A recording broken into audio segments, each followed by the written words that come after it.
Mark in the count. The swing arm now coming back as our countdown continues.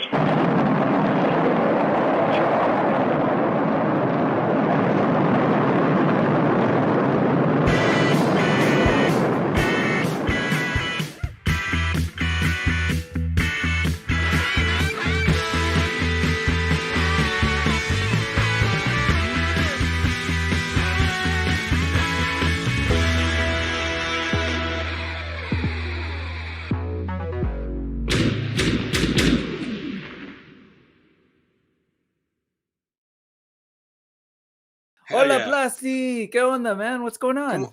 All good, my friend. How are you? I'm doing good. It's Sunday, and you know, I am on summer break. I teach, so nice. I'm breathing good. I just got little trainings here and there, but cool. How about you? You get busy? You Monday through Friday kind of guy? Yeah, Monday to Friday most of the time. Sometimes I'm Monday to Sunday, or you know, some works like don't have like crazy. I'm an engineer, so if there's a crisis, we have to be 24/7 available for sometimes a week. So yeah, it gets crazy, but sometimes it's chill, so I can't complain. Curious, what type of engineering? Like oil civil engineering? Oil. No, oil. Okay, yeah. Gotcha. Down in Venezuela, see?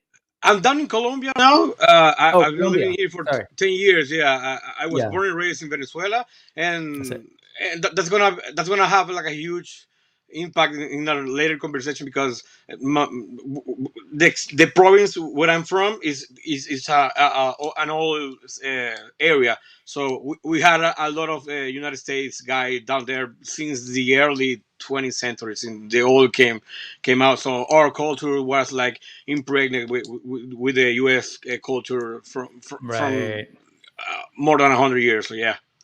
So including U.S. what? Cartoons and all of that stuff. Cartoon, toys, all that, clothes, stuff like that. Yeah. So what were the kind of stuff that you grew like in terms of like toys, pop culture and stuff? What led you to all this kind of like action figure stuff? Master of the Universe and Yo. And obviously then Transformer, Teenage Mutant Ninja Turtles, everything 80s. You know, when the animated shows blew up and to sell the toys, I was there watching and trying to get my parents to buy me some stuff. So yeah. Nice. And down there we didn't have like that much of toys in stores, at least in the He-Man, Master of the Universe era and Yo. So my mom worked with a lot of people from the U.S. because my mom came also from the oil industry, and because where in Maracaibo, my city, there's like a huge oil like business, you know. So ¿Cómo se llama la ciudad? It's Maracaibo. Maracaibo? Yeah, that's the city. It's from the state of Zulia, with like Zorro. So yeah, so they like have like that connection to the U.S. and she got her and the other guys from the office like have connection to bring stuff to our city. Yeah, so sometimes when her co-workers went back to some holidays or Christmas to the U.S., when they came back, they bring some stuff for us. Like my mom will like pay for. So yeah, I got my first, I believe, 2 or 3 He-Man from there because I clearly remember still like going to my co-worker's mom house at night to pick up some stuff like clothing, like shoes, like everything like she wanted to get. She also got like those catalogs from the store like Sears, like these huge books where everything was listed, like clothing for kids, for women, for men, and we have like a few of those at home. And as a kid, I was like, oh, this T-shirt for Master of the Universe and the Super Friends and Super Powers, or and from that early on, I wanted those toys, and you know the animated series and everything, like keep the machine going. And so did you all get the cartoons out there too? They make it out there for broadcast or like yeah, some of them for broadcast and dubbed in Spanish. We have everything dubbed back then, and we didn't have it in chronological order. We have some much of reruns, but we didn't care, you know. For me, Master of the Universe lasted like, I don't know, like 5 years. And when I recently, like 20 years ago, I learned like it was like 180 episodes, and for me it felt like forever, you know. And I don't know if I watched them all, because it's crazy. So yeah, huge influence in my childhood. I love it. Yeah. Based on the things you mentioned, like you know, superpowers and Masters of the Universe and like Sears, like you don't have to say, but I'm born in '76, so like I was you know, a kid of the I'm a late 79 '70s. guy. No, I'm 79. Okay. I just turned 45 like a week Gotcha. ago. So Yeah, I don't it care sounds about like that. it's a lot of the same Yeah. same touchstones, right? As far as, so here we are 40 some years later, buying these like slightly more expensive and better looking versions Oh yeah, of the for things from our sure. childhood. For sure. Yeah. And that's one thing. I'm not big into vintage, which is weird for a lot of guys Same. down here in my generation. I don't like vintage toys. I can appreciate them, and Uh-huh. and I had a lot of respect because I had them as a child. But I love this. I love those characters. But I like the new stuff because I'm an Yes. engineer. Yeah. I'm an engineer. I like the best I can get in my hands, and I like to play with it. I like to like take them apart, see how it works, Yeah. everything like that. That interests me, you know. I got to tear into him soon.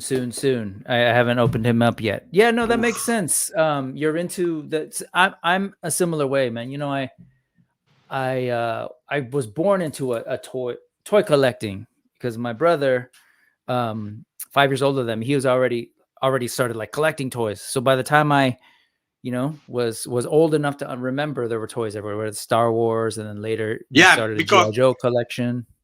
He might be like early teens when Star Wars came out. So he was he was a kid. He would have been 9 or 10, right? Yeah, he would have been 6 when Star Wars came out. So sorry, I was born the year before Star Wars came out, and so like 36, by the time I was aware, 31.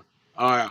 By the time I was aware, there were like, you know, Star Wars was just a thing. So just, you know, toys were kind of just a part of it. But now, you know, now that I'm doing this whole thing, and even, you know, when I started going back to action figures, I was, you know, before that I was doing Lego pretty hardcore, and then back into action figures. I figured, like, why am I going to go to vintage and get like the stuff that I remember? I kind of was like so excited by what was happening right now, and like all the articulation and detail that was just, you know, feed me all the new stuff. So exactly, yeah, same feeling down here. Perdón, mi amigo, mi español is, as I was saying earlier, muy limitado. No, está bien.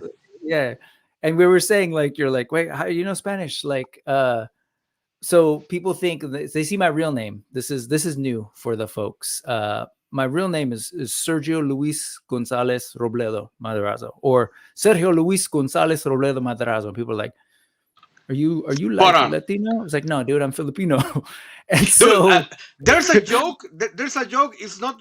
I don't want anybody to take it as racist, because down here we take it like other countries don't know the difference. You know, like there's Chinese and Japanese, and down here we have like, is it Mexican or Filipino? For because I've seen a lot of guys from the U.S. or from Canada that don't have much like frequent connections with any other culture, like Mexican or Filipino, and they see a guy and they think it's Mexican and it's Filipino. So we have that joke down here, like, can you spot the Filipino? Can you spot, is it Mexican? Because down here for us, it's like Latin America is we have our difference, like also like Colombian and Venezuelan, like there are, but Peruvian, Brazilian guys, like we have our difference. But of course, different countries. Yeah, and we are aware that it's different cultures, different like facial expressions, like everything different, you know.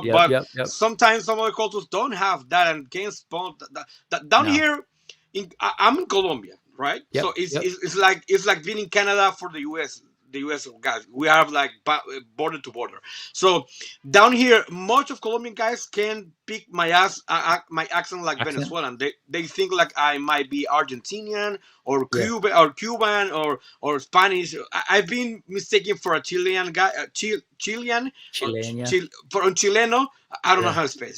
So but my country is down there. So even inside my country, we have like a lot of accents, because my country is like long, and we have, it's not like a box or like it's like long. So it's stretched out. It's weird. No, I get you. You don't sound like a Venezuelan, because Venezuela sound, and in their mind, Venezuelan sounds like a specific guy they know, like it's from another region. It's not connected to mine, so we use different slang, different accents, but it's the same language. One more thing before we say hello to the chat. Plasti Adicto. Where'd you get the name? I mean, obviously, like, but maybe translate for folks who don't realize what Plasti Adicto is, and like how'd you end up using that name? It's Plastic Addict. It's plastic. I was going with Plastic Addict at first, but after I published after I put out my first video, I realized there was another guy called that. So I had to change it to Spanish. I don't know. Listen. I dig it, man. I prefer it. Plasti Adicto. But back then when I started my YouTube channel, I already had my IG account, and my IG account was Toy Photography, and the Toy Photography, all the accounts I was following back then, and the account follow me, I was following and follow me back. They were all like mostly US based accounts. So I made it in English to like try to connect and get into the community to like watch another toy photographers, toys, mostly watch toys. So after it was like 2 years before my YouTube channel. Then when I had to change, I changed it all to Spanish, and people asked me, why did you start it like in English? It was because of that. I didn't want to make content for English. And on my YouTube channel, it was a product of my IG account. So I have, and ironically enough, I let it on. I met Plastic Addict. He's a super cool guy, and he's one of my top toys accounts. It's weird. Funny. I watch your reviews of stuff, and my kids, they know that they've heard me speak Spanish or whatever, but like super little, but they're like, do you understand what he's saying? And it's cool because it's like, oh man, I'm learning like the specific terms for like how you explain the articulation and stuff. Like, it's like, oh, that's how you say it. It's dope. Anyways. Thanks. Okay, let's go ahead and say hello to the folks. First off, Ray Paz was here, and he's giving me tips that I wash my hands. Yeah, thank you, Ray. All in point. He's also a guy that has a lot of connection to my channel. He always leaves comments, and we chat a lot. That's because on my channel I always start with like wash your hand first, because like my introduction to the video is like this is gonna be a review for this figure, and but before we can go on, like wash your hand and come back, and then plug the intro, and then we start with the figure. Dude, it catch on because people like didn't care or hate it. Like, oh cool, watch my hand. I didn't watch my hand, like kind of joking like that, or some guy that had it. Oh, I'm a grown ass guy, man. Don't you dare to tell me people are crazy. Like get over themselves. Fun fact: I used to open unbox figures with black gloves on. I don't know. I've got issues too. Man. Oh, it's like I got one of those. Well, it's just funny watching. I trip out on watching people's hands sometimes, and I no, for sure. But that's just me. Anyways, no. I'm like that, and oddly enough, I have this always on my desk because I often forget to do it, and I'm washing my hands on a big screen. Like, oh my god, those are my. I hate it, but because. Like I try to make my content with my free time, and sometimes my free time is not when I expect it. So I wash my hands and I start to do the figure review, thinking my nails are able to present to the public, and they're not. and I'm focused on the figure and like managing the time and get it done before I have to go to work or something like that. And most of the time they're fine, but sometimes like, oh, Right on, man. I'm glad I'm not alone in my no, weirdness. you're not. No, you're not. Ray Paz does remind us. Yeah, happy Father's Day to everybody. I had a great Father's Day. We went out for an early hike across the Golden Gate Bridge. It's beautiful out. Went to this old like military base and kind of just hiked around, looked around. So it was beautiful. So are you a dad? Or, No, not yet. I think we're gonna try soon. I don't know if it's gonna happen or not, but I think I'm ready. I don't know if somebody's ready for that, but I think I'm as ready as I'm gonna be ever. Yeah, just go. Josh Brown, what's going on, man? Good to see you. Thanos, thank you so much for all your help today. Thanos will be helping folks follow the links because I like to give push people in the right direction to check some things out. Nolan, hello. Is that a new thumbnail? It's a newer thumbnail. Is that Fred? That's Fred? Sorry.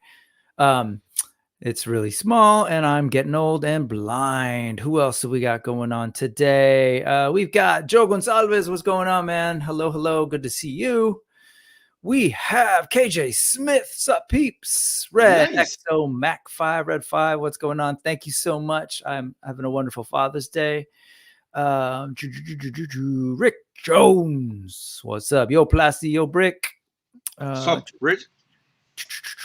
And Evo Genius is here with us today. All right. See, here you go. That's right. See, this, I think that was maybe the first time I said my name. He said, hey, Sergio. Hey, Sergio.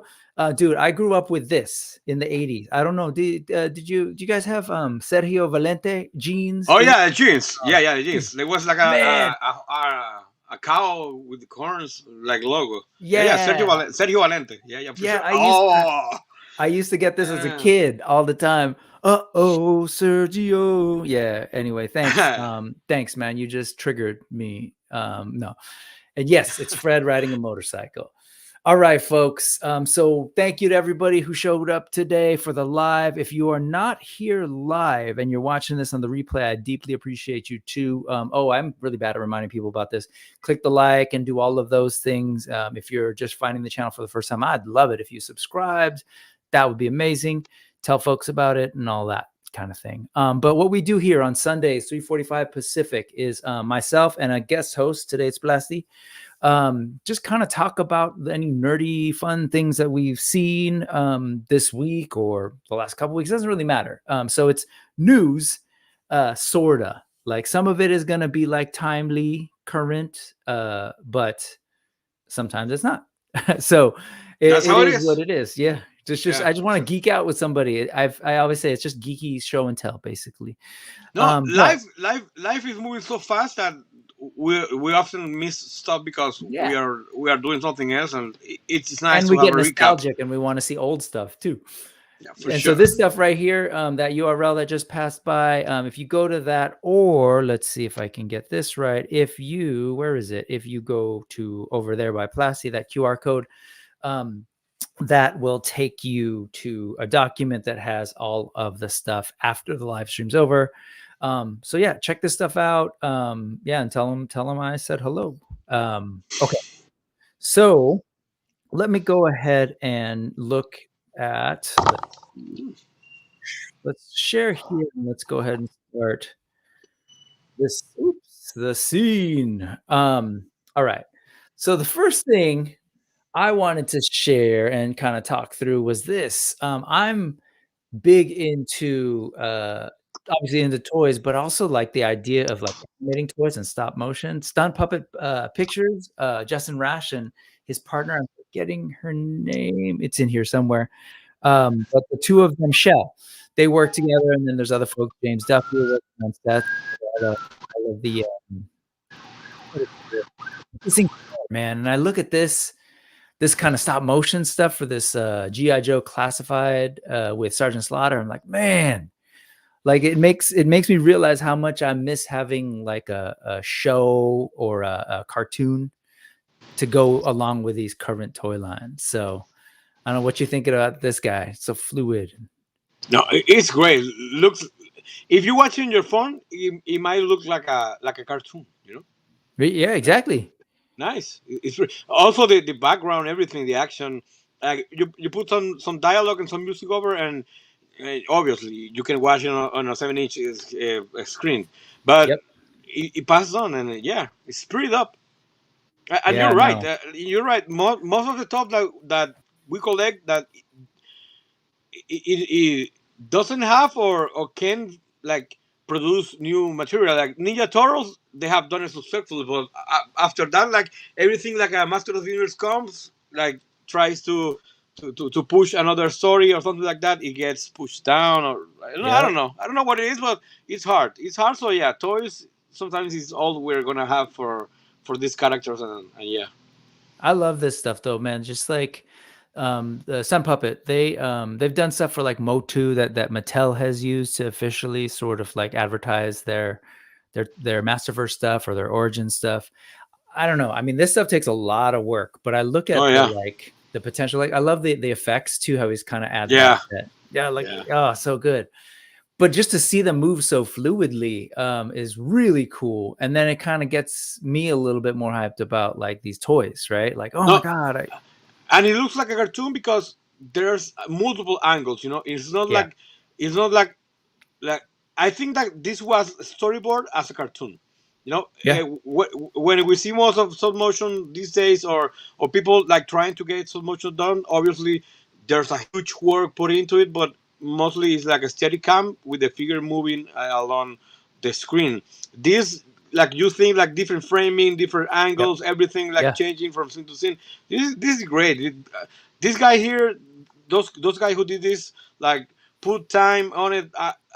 I can assure you they did some kind of storyboard about Oh, it for and everything sure. like that, because it looks like a cartoon. Yeah, and definitely if you're not familiar, check out Justin Rosh Official. They've got all sorts of stuff. This one was dope too. I just sort of like not going to show too many of them, but it's exactly like you said. He works on this stuff professionally, so they know what they're doing, all about storyboarding. And here you see sort of like their animatics, like preparing on what the action would look like. They use that as reference, so they definitely know what they're doing. Check it out. But I was just really into this, man, because I think the this is dope too, but the Joe classified figures are so great, and I love the way they sort of move, and they do a good job of sort of showing off not just like their stop motion, but really what these figures are kind of capable of doing, the poses and stuff. So anyway, that was cool. Let's go ahead and see what else we've got going on here today. Oops. All right. You wanted to talk about this. So you were saying like, hey man, what do you think of these? Have you seen these? So this was by Watch Mojo, and it's the 5. They broke down the 5 movies in 2024 so far that have basically bombed the most, or like lost the most money, right? Yeah. So what were you thinking when you saw this? What was it that you were wanted to talk about, or just sort of talk through? I want to talk about a few of those movies that, like, for instance, Furiosa. Did you watch by any chance Furiosa? I did, man. I love it. Yeah. I did. Yeah. And how about If? No, unfortunately, no. So there's 5. Sorry, we should probably break them down. So For sure.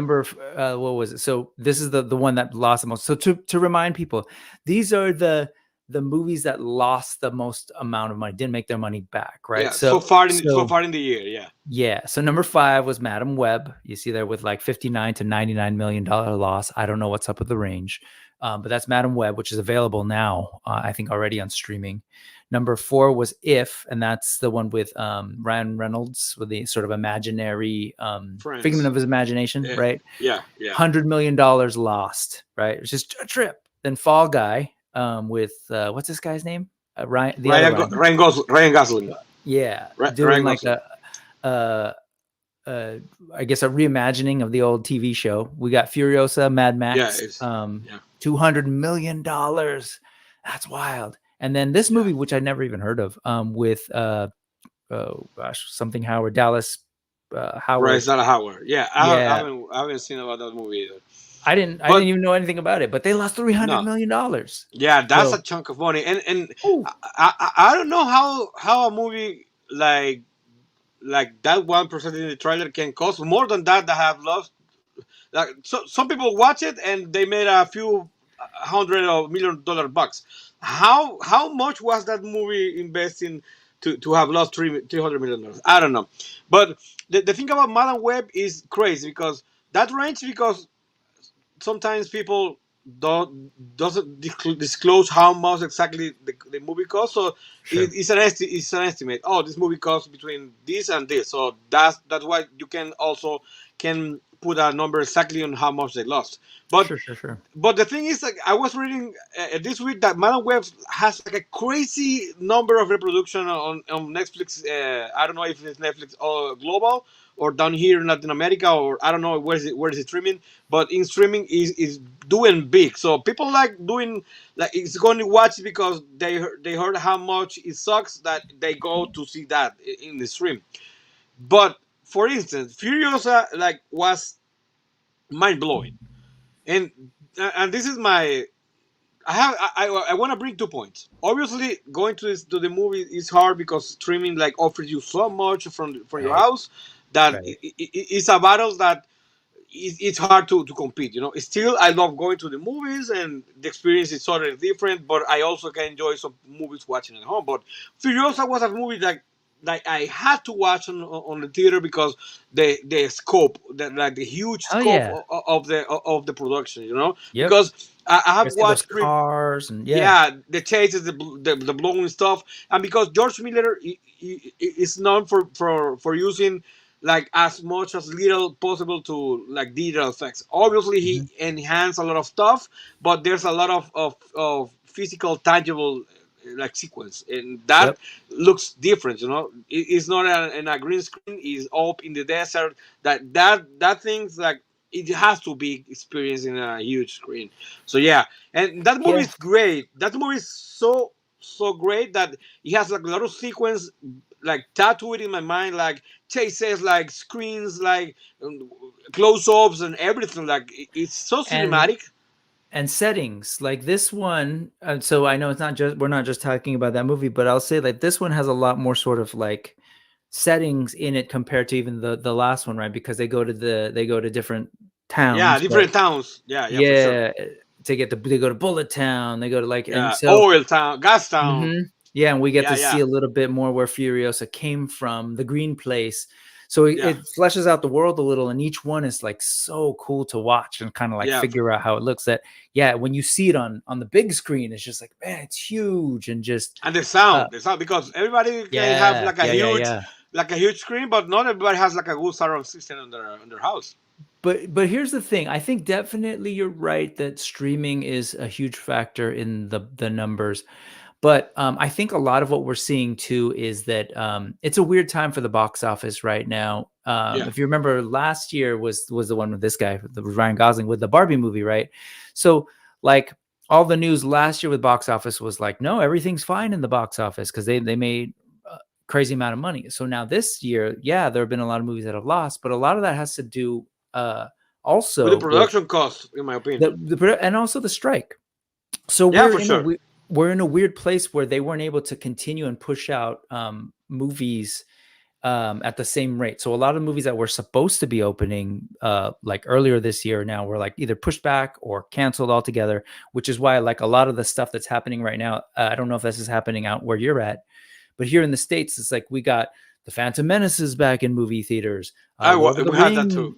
Yeah, I Yeah, don't. Lord of the Rings We is don't back. have that. Yeah, we don't. Yeah, We and the don't have reason that. they're doing that is because there are a lot less new movies to put out because they had to pause production during the Yeah, strikes. for sure. For sure. So But I just think it honestly, I I don't think it's a complain. weird time right now. Yeah, it's weird because, for instance,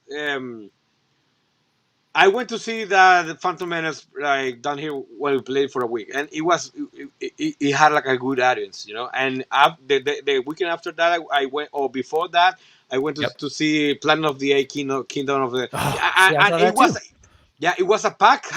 I didn't. I have time.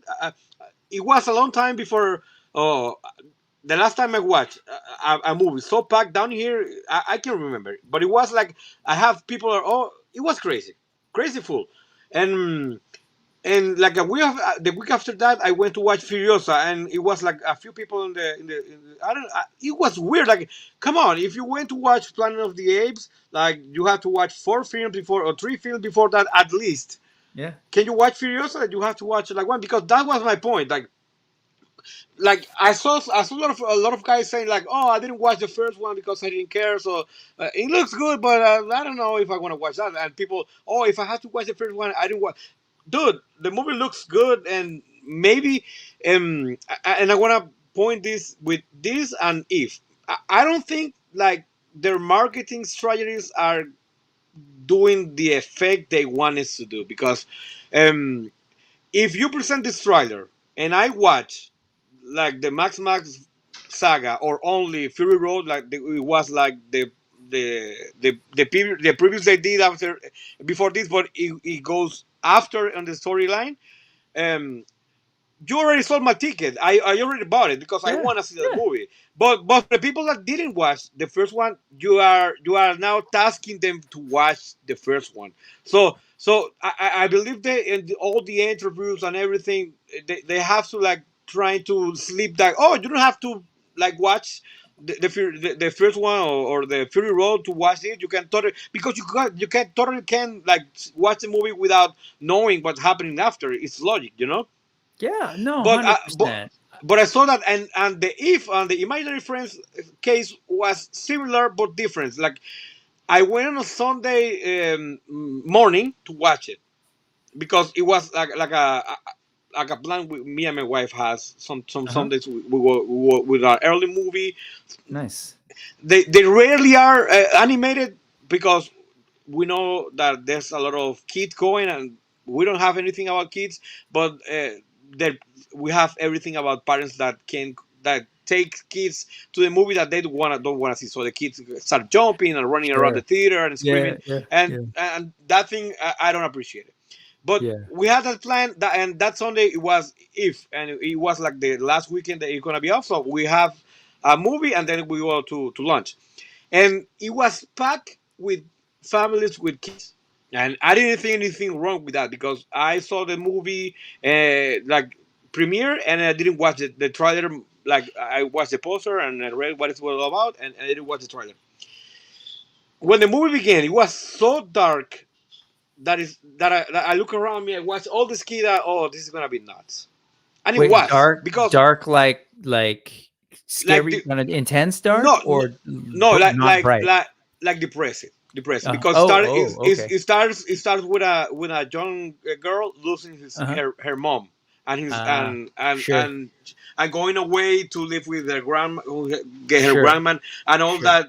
Entonces, then it, when I saw that, oh, this is not gonna be fun for this kid, and it Yeah. wasn't. Yeah. Yeah. Yeah. And we were the only childless couple in the theater, Uh-huh. and it was crazy because it was kids like going around the theater, walking out, like they were bored, and they had to think that movie was for kids, and it was because of the poster, and it was Sure. because And and it the was because animation, and yeah. yeah, Yeah. and it was because down here we have like the tradition that animated movies are still for kids, even though we Yeah. are huge on Family Guy and South Park and Sure. The Simpsons and Yeah. everything like that. So I don't know if when the company like see animated movies, they this is gonna be wild for the kids. Let's put it all in Spanish so they don't have to read and they go to watch it. And most of the time they aren't. Sometimes they are, but most of the time they are like for a mixed audience. Like like for instance, I went last night to watch. Um, Inside Out 2, and Oh that's yeah. a movie. That's a movie for grown up, but I think kids can appreciate it. Yeah. So, so yeah, those families were like confused because they didn't expect that. I cried on that movie, and I saw a lot Yeah. of parents like like the kids were running around because the parents were watching the movie. So I don't think that marketing team has like a spot on or of how you try to pick your audience to that I don't Sure. know, and I'm blaming on them because on my ignorance, that's where you have to like put the focus on. when you have the wrong audience going to your movie. You know, like you did run the trailer or you did run the poster or something went wrong marketing the movie, because and the movie is great and the movie is beautiful. It's like a fairy tale, like a modern fairy tale, and how it's shot, the colors and the effects are great, and the characters. It's like a modern storytell. You look like in a book, you know, like the dancing. It's great. I love that movie. It's so artistic, and it has jokes and has like moments of reflection. And that movie is not for kids. Well, like you said, hopefully, if it gets into streaming, you know, it'll have another life. But honestly, I hope so. I think so much of what's happening right now with the box office has to do with these sort of interruption and trying to get back in the flow of the box office.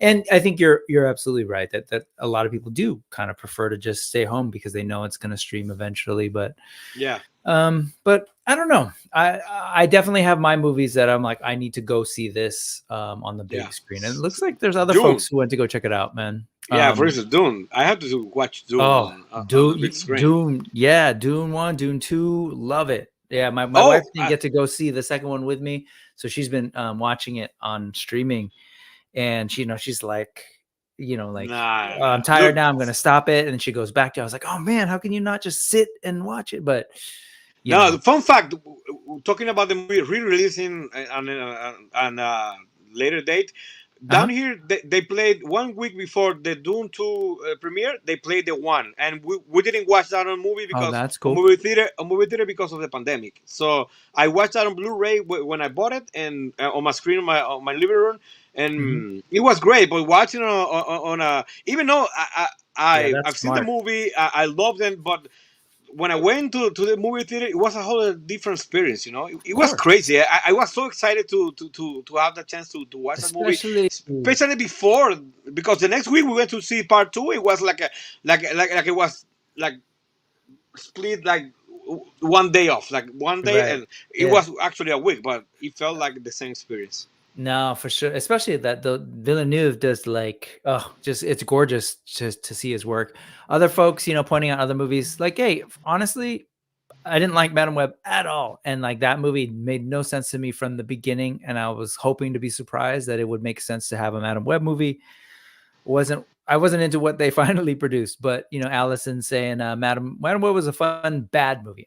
Yeah, it was definitely bad. I loved how terrible it was. It was like a classic slot TV movie with an A-list budget. That's so weird. Love Furiosa. Fall Guy, I did not see. Did you see Fall Guy? Quick thumbs up, thumbs down? I did. It's a weird movie, because it's a fun movie to a certain point, and then they jump the shark. Yeah. Because they established. Look, when I go to see the movie that is, he had a style unrealistic. You have to, in my opinion, the advice I have for anybody is like pick the rules of the narrative. Like a movie set the rules. Like you have to believe this in order to enjoy the movie, like the characters acting some way. So okay, this movie, but sometimes they break their own rules, and that's when I say that this is ridiculous, because it pulls you out. Yeah, because I'm willing to accept all the rules you put me to enjoy the movie, because this is your universe, and you have to suspend this belief until some point, and I take your word. But if you break this is a issue. And it was a spectacular movie because it is around the stunt guy industry, and it was awesome. And I watched the trailer, but the trailer doesn't tell you there's an intrigue and a murder investigation and a murder mystery. No, it's not a spoiler. I didn't watch. But that's a twist. There's a few twists. Yeah. So it's great. The murder investigation happened in the first half an hour, so it became that movie. But after that, I think it's like a half an hour longer than it should be. But it's definitely fun. It's like at the end of the movie, like it redeems itself, and yeah, the characters are cheesy, and I've heard like a lot of people, this guy, but that's the rule of the movie that I accepted. Like, these guys are cheesy because there's a couple and they do cheesy lines, and they're, that kind of romantic comedy in an action movie. So yeah, but I'll check it's it out. possible. That's definitely one that I'll have to check out on streaming. This one, Well, Ray, if you like Emily saying, Blunt, if you like Emily Emily Blunt? Blunt, yeah, and Ryan Gosling, their chemistry and their charm, like if you like those guys, you're gonna enjoy it because they are on They're that good. movie. Yeah, they're good. Ray is saying they should have known Madam Web would have not done well. Marvel fans were crapping on it as soon as it was made public. 100%, whether it's Marvel fans and others. But yes, for sure. Dakota Johnson was trashing that movie. Dakota Johnson was trashing that movie in the press tour. So that's not a good sign. No, it's not. It's not. Furiosa was great. Absolutely. I'm with you on Madam Web. Honestly, but in fairness, I've only seen about an hour. I don't think I got past it. I tried to watch it with my kids. My kids got angry. They're like, what is this? What's going on, Dorlaxon? Thanks for joining us today. Looks like you were out That's being wild. A geek IRL. Sounds awesome. Other folks, folks are hearing Fall Guy was good. Heard terrible things about Argyle, which honestly, again, before you showed me this, I had no idea it existed. Yeah, that's weird. I haven't watched that. That's with Henry Cavill, I believe. I skipped that one because we tried to go like once a week to the movie, and that week there was another movie playing that we had more interest in. And this is real too. Tickets are too expensive, and people are streaming, especially out here. Yeah. Rick's out here in the Bay, and I'm often jealous about what other people are paying. We got Trevor in here saying, "What's up, Plasti?" And hey, Trevor. I think he meant to call me Brick, but I know what you mean. Oh no, he meant to call Rick. Rick, what's up? Sorry, no, he's saying hello to Rick. He's like, yeah, whatever. Rick Jones, the OG Rick. Yeah. Anyway, let's go ahead and move on past these movies because there are more things to come, and this is what's tripping me out. What I'm really intrigued by right now, Plasti, my kids, 11 and gonna be 11 and 13. My youngest, super in anime, like hardcore into manga and anime, and I am too, like growing up. But like I've noticed him and his classmates, this whole sort of younger generation, have embraced manga and anime in just super hardcore, like way more interest in that than anything else that's coming, like Attack on Titan, Demon Slayer, One Piece, right? Like these young people are like super into it, and then they're going into like, Spy Family and One Punch Man. They're all about it. We're talking little kids as well as like my students. I teach high school. They're all about it. And so we're seeing that now where like you'll get properties like this, right? Lord of the Rings, who are investing in like trying to develop, work with studios from Japan to do anime versions of and expand the story. In this case, it's like, are you super into Lord of the Rings much? Yeah. Okay, so I haven't. Yeah, the movies. I have to be clear. Sure, I haven't read. But you remember like books. Yeah, like the dudes on horses, the Rohirrim. There was like So this is basically them, right? This is the story about them, focused on them, and this was like a reveal, sort of the first look that we got from Entertainment Weekly, and it's like they're not trying to kind of like create a new aesthetic that fits more in Tolkien style. It's like, no, like we want to do an anime of this story. That's cool. That's yeah. Great. Do you remember the Animatrix stuff? Yes, I loved Animatrix. That was mind blowing. By the time that mix of Western and Oriental culture, like presenting presenting those characters that I knew in physical form with the actors playing, watching them in like a Japanese style, like an anime style, and then other characters new that we didn't knew back then. That was great. Yeah, they did a couple it's a great of those, production. Right? Yeah, they did Animatrix. They did Animatrix. They did Pitch Black, like an anime version, and they did a Batman one as well. That Batman is great. That Batman is. I have that in DVD. It's called Gotham Knights, Gotham something. It's great. Yeah, and so it's great. This is coming out in December, The Lord of the Rings, The War of the Rohirrim. But like, here's the thing, man. This is it right here in terms of just, this guy, I don't even know who this guy is, but official J. David Clark, whatever. But just that comment right there, here, I'll go ahead and like it because it's so true. Like, that's kind of where we're at. Like, someone does something really innovative. They're like, hey, we're going to take Lord of the Rings, this thing you love, and we're going to do anime. And the fans right now are just so into, there's a lot of fan hate, right? So he's like, can't wait to hear how much the fans hate it. Because like that, it's too common, whether it's Lord of the Rings or Star Wars. Star Wars, dude. Yeah, I know. I'm into. I have a friend that has a movie channel. Like he talks about movie and series, and I'm committed to talk with him with every series, every TV show Star Wars does.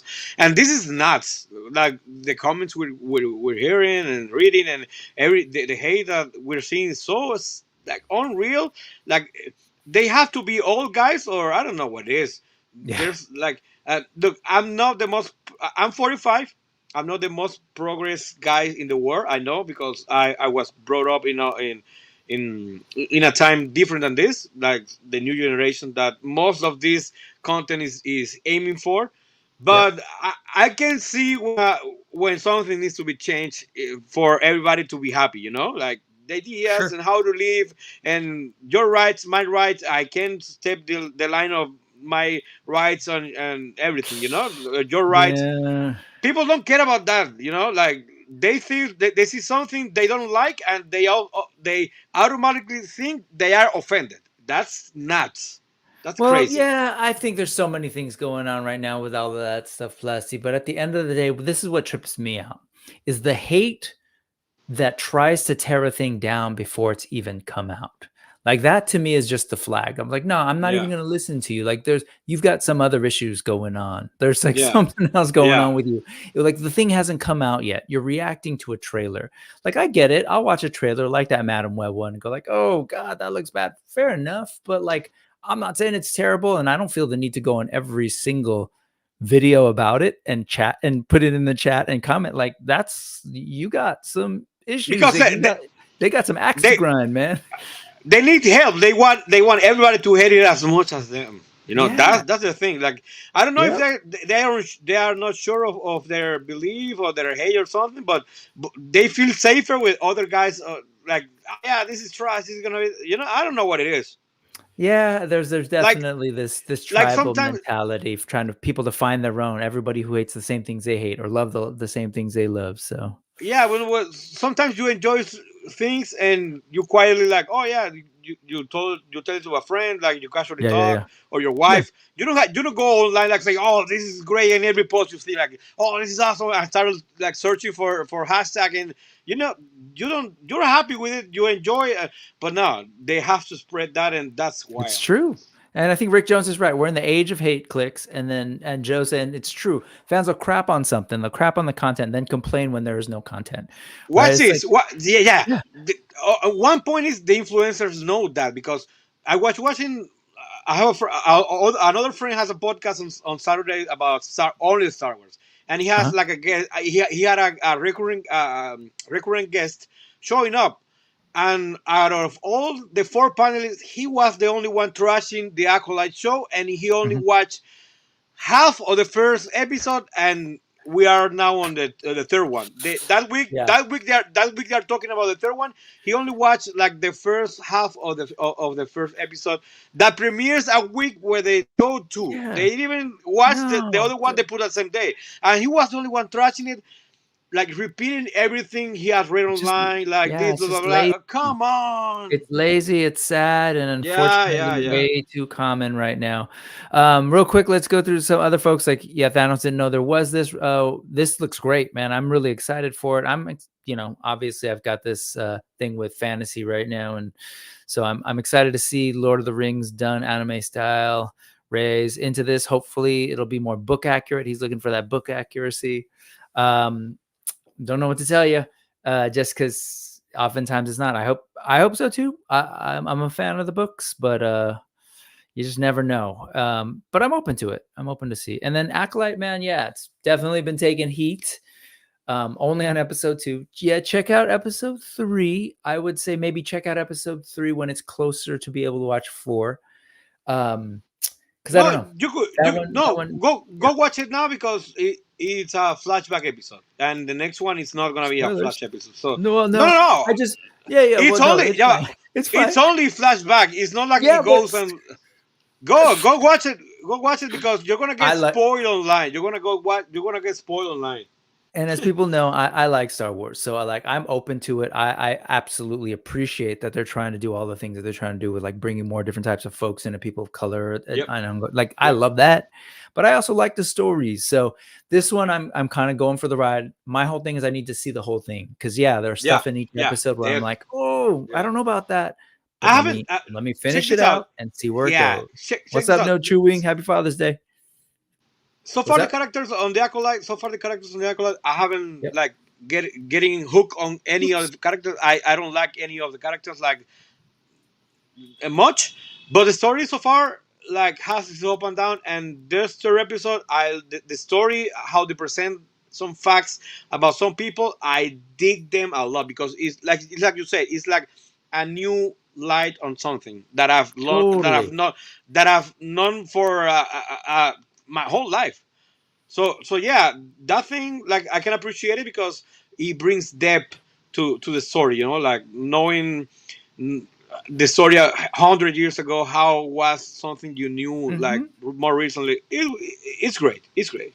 Yeah, and I'll just say this, to me, I think what they're trying to do too is something that's very inspired by Rashomon, which is a film that George Lucas loved and tried to pull the elements from in his original Star Wars. So I kind of appreciate that too, this whole idea of like seeing a story told from different perspectives, and we learn more and more every time we see someone's perspective. So and one thing, gotta see the whole thing. Agreed. We're there. See the whole thing. That's exactly, and not only see the whole thing, you know, watch everything, because one thing I've seen in Star Wars show about the fandom is they get like hanking. There's a fat Jedi, there's a gay Jedi, there's LGBTQ or anything like those minor details. But I don't like this guy or this guy's stupid. But one thing I have learned, and I give credit to those guys doing the Star Wars show, is that there's a lot of things going on those shows.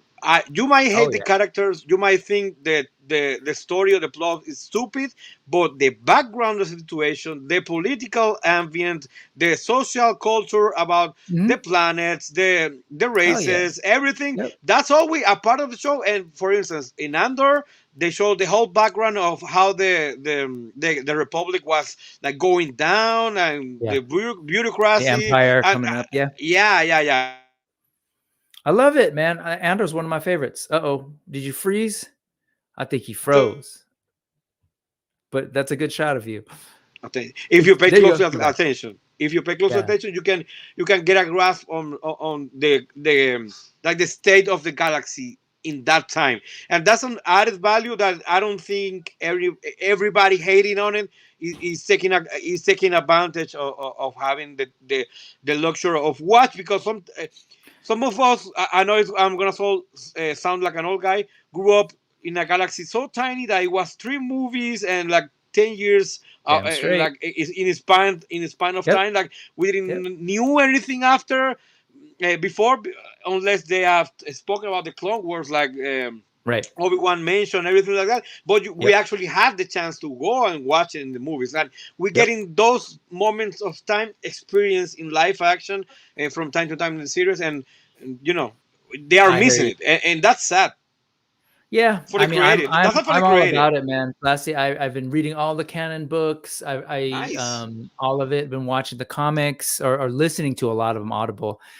So I'm all about it and love it. Some things I don't like at all. So I'm not like I like everything, but others I'm just like you. There's bits and elements like, okay, I can go with that. That helps me understand this, and just I love the world that ultimately George Lucas created. So it's like, how am I not gonna try and check out all the other stuff that people create? Imagine being a creator of one of those shows, like with the task of developing like the story about the not the front story about the main characters, but doing like the old politics shit, and people don't talk.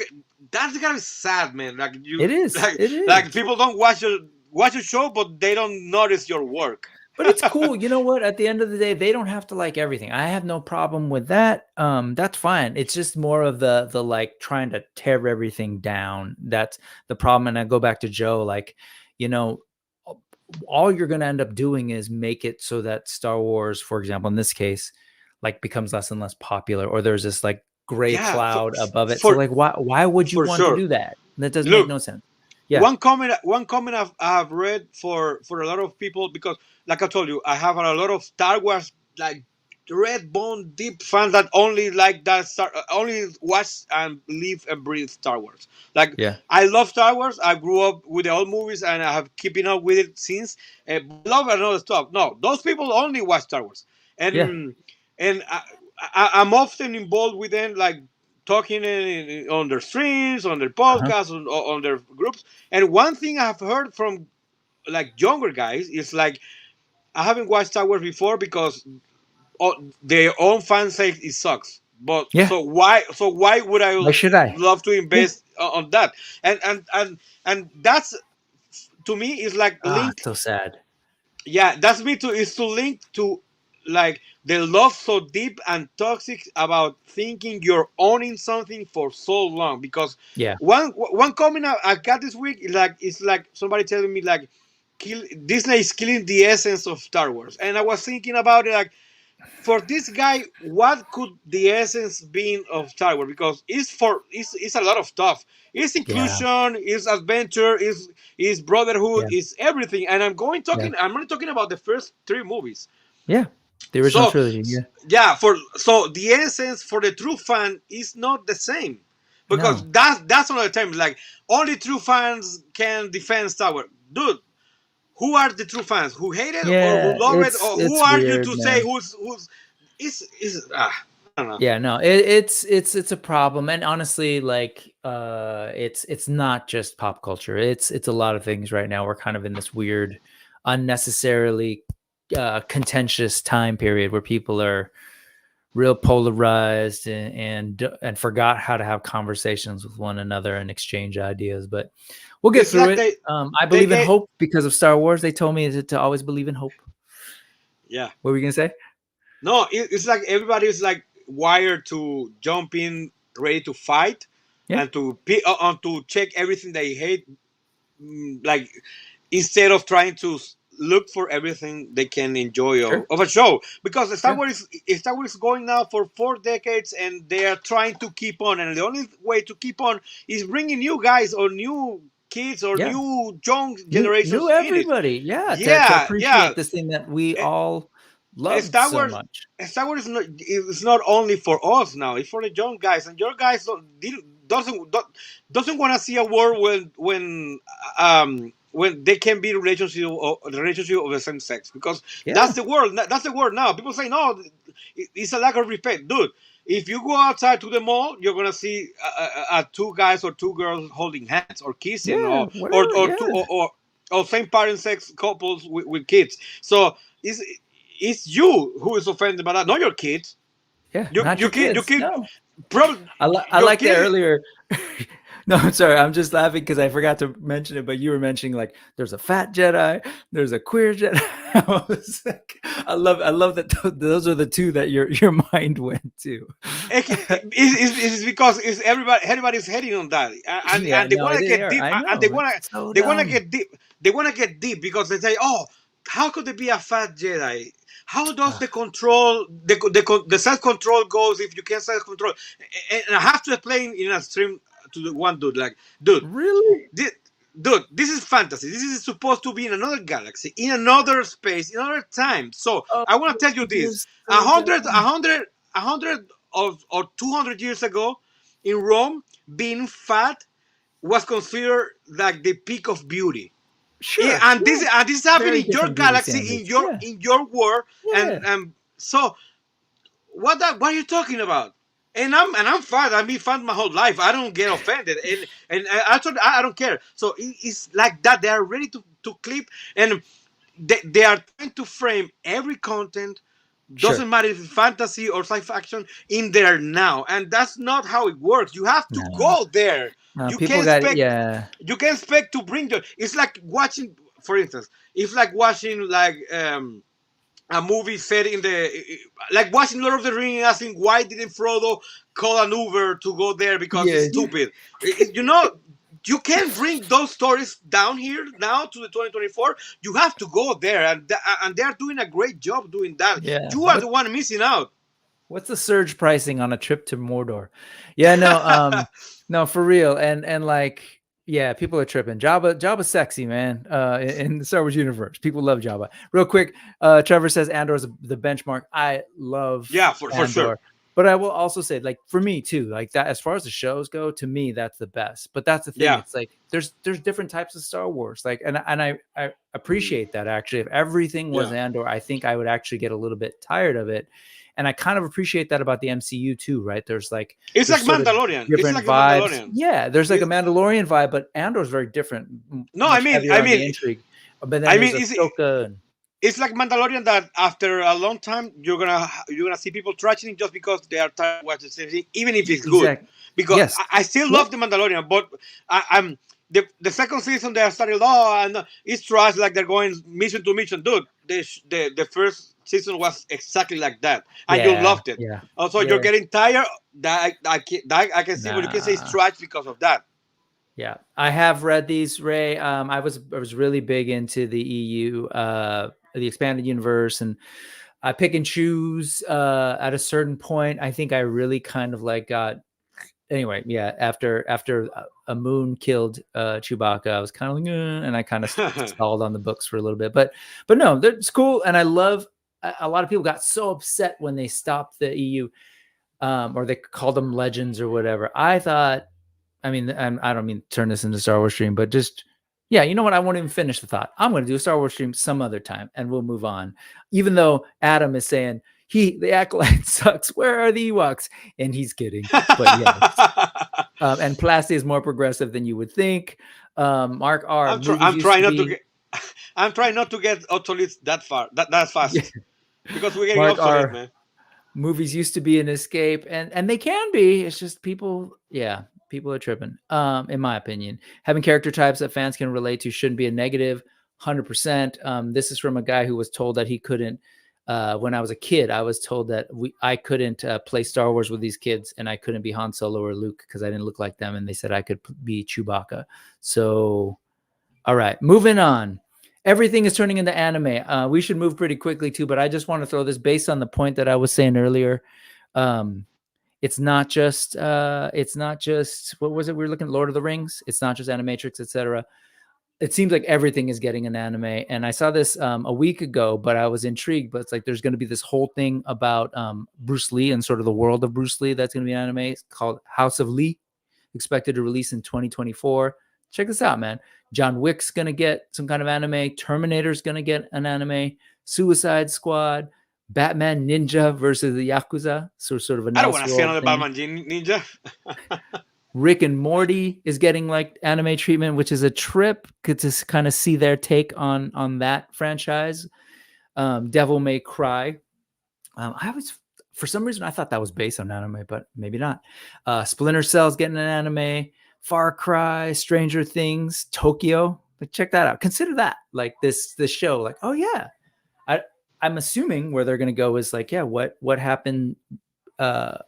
Could these experiments into the what do they call it? The whatever it's called, upside down. Could there have been a connection to Tokyo or something? I don't know. Not sure. Dark Souls or happening in other places of the world like at the same time. Yeah. So just showing like, yeah, man, it's a trip. It's interesting that this stuff is spreading.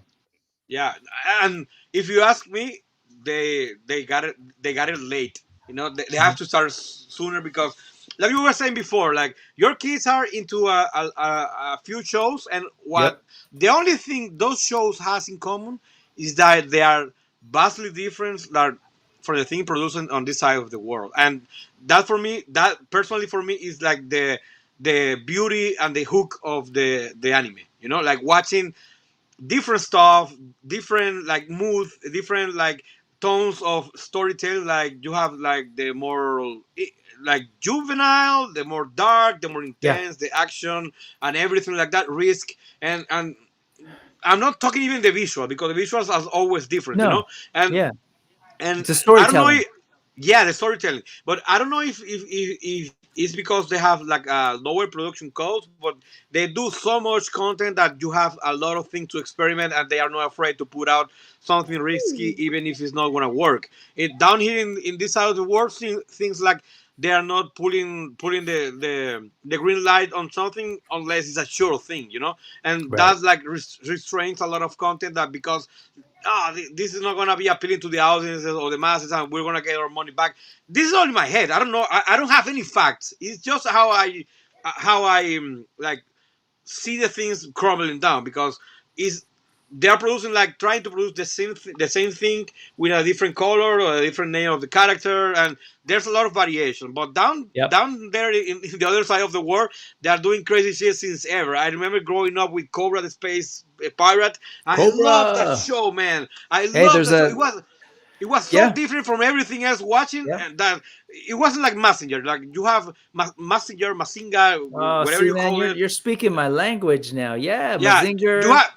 you have Mazinger Zeta, and it was great. But if you go back in time now, you see that there's a few like how they call the robot world. Well, that world they have a few like Kojitsu and another mecha robots But for me, Cobra was like a It like was different. a yeah, an investigation guy. Yep. The Yep. dude is like all seductive with the girls, but Yep. he's like a doofus sometimes. He got stupid jokes, but he's a Yep. badass. He was so complex, that guy. That for me growing up, it was like a Han Solo Indiana Jones guy, but in animation. Yep.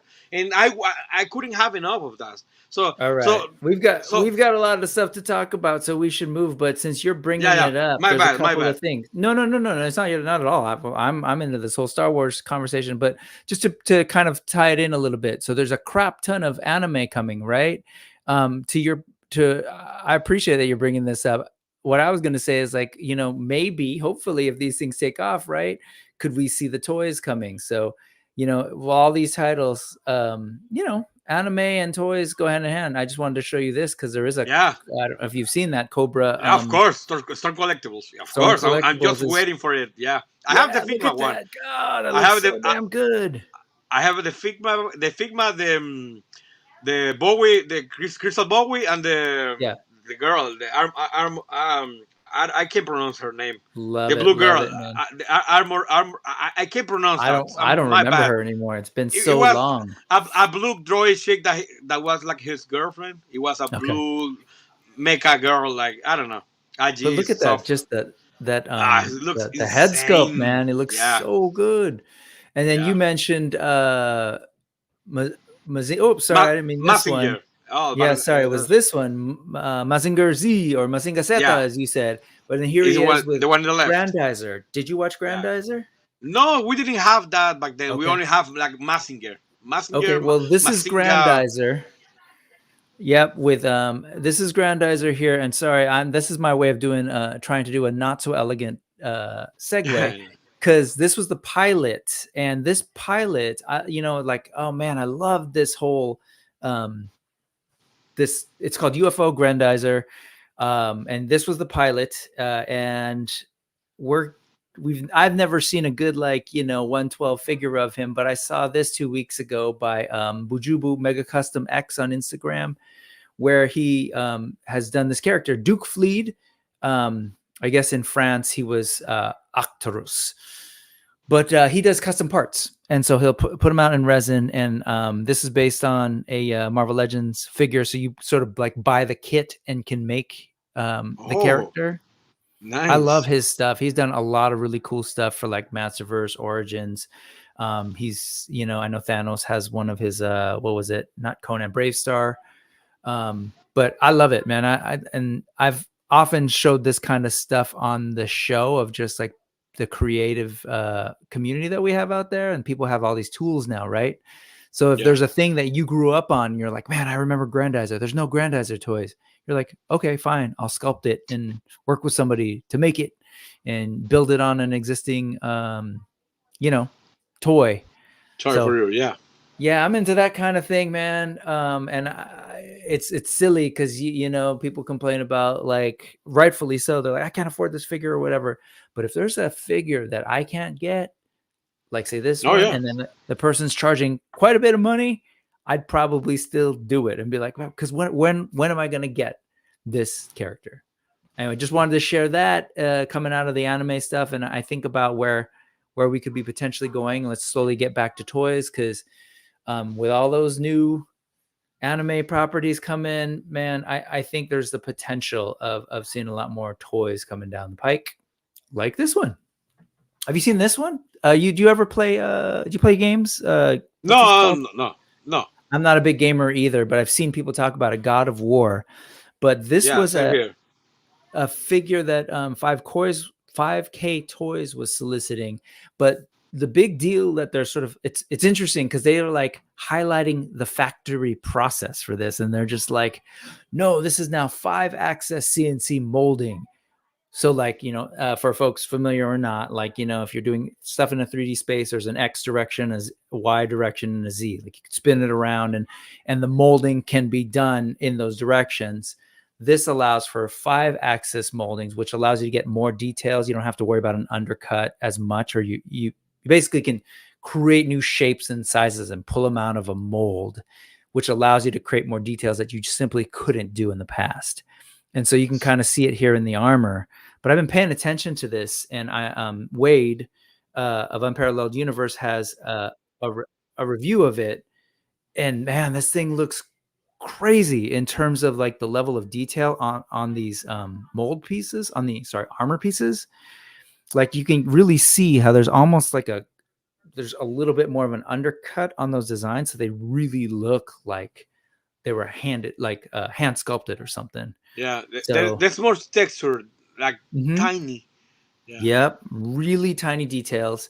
And I don't know, it's an interesting figure that like this is one that I might get for science, just to kind of like see the engineering of it. You know, like you're saying, as an engineer, you're just kind of intrigued by this stuff. Check that out. And of course, then that just allows for your painters to go in and, you know, do all sorts of stuff, like pull out some of these details, or even just throw in a wash so we can see all of that detail. So I'm kind of intrigued. I kind of want to see where this goes. There's been a couple good reviews. The two that I saw that I really liked the most were Wade's and Jonathan from Nostalgia Unboxed, because they kind of do talk a lot about the sort of aesthetics and the technology behind it. So yeah, I'm gonna be honest. I know I trash talk a lot of Wade's trademark and personality, but he's a great reviewer. If you Wade? wanna, oh yeah, absolutely, yeah. If you, I know nowadays. Look, real quick. Sorry, let's can we bash Jonathan's fingernails? No, I'm just kidding. Okay. No. Nowadays, like the most popular reviews for new channels are like, looks like commercials, you know, like they do like everything fast. Like they talk a little bit about this. But if you actually want to spend like $100 or $80 on a figure, and you actually have doubt if you're gonna like be worth getting out of it, go watch a review by someone you know is gonna get every single detail talked about, because there are some commercials or reviewers like commercials that they're not bad because they tell you the good, the bad, but not the details, you know. And sometimes I want to know the details before, because when I have it in hand, I want to watch the details. And if I see something I didn't look over in my research, I'm gonna be pissed because it's my fault that I bought it. So yeah. 100%. In addition to Wade goes over the details, and so does Jonathan, but both of these guys also just have excellent visuals. So for something like this, because of the details, we need to see them up close. We need to see stuff. And high so def. all of this stuff so good. And the posing as well. They're both real good at really highlighting these things. So anyway, that's it. I'm really intrigued. Look at that. Look at the level of detail on these things, man. So yeah, this is definitely for me. But wait. Pick it up for science. Did they mention? I can't remember the brand. Is that brand licensed or is it third party? No, it's unlicensed. It's Bro Toys. It's the Bros. Okay. Dude, third party guys are killing it. They really are. It's a funny, weird gray area, and it's weird. Yeah, it's definitely weird. But it's I'm just leaving it at that. That's how I've always said it here consistently. But The figure is called Deicide War, God of War, and it's Bro Toys. The link is again in that file that's in the QR code over by Plasti if you want to check that out. But we'll keep moving. That's definitely one for science. All right. Brutal Realm, man. I've been talking a lot about these every week. Every week, and they've been again hit me up with like, hey, we're gonna reveal this on more shots on Monday. So can you show this on Sunday? I'm like, absolutely, thank you. And so I wanted to clarify. I showed these last week, and they clarified that these are actually, they're doing army builders along with their named characters. So these were definitely prototypes of the body type, but these are also prototypes of, these are the ones that I posted last week and showed last week. This is their sort of Native American character. So these are unnamed army builder type figures. So this is one that's meant to like, will have gear and everything that's more in line with a Native American tradition. Then this is, again, this is not, I thought this was their other main character from the Yoruba tribe, but this is a different African army builder type character. And I was like, okay, that makes more sense. Like oops. And then of course that guy. But then today they're like, yeah, and we also got a barbarian army builder.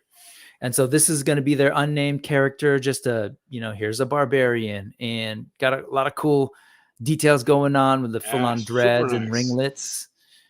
And of course, all the posability is going to be there because that's really what they're shooting for. They got big old feet, so you're not going to have any problems standing them. Had some issues with some of those lately.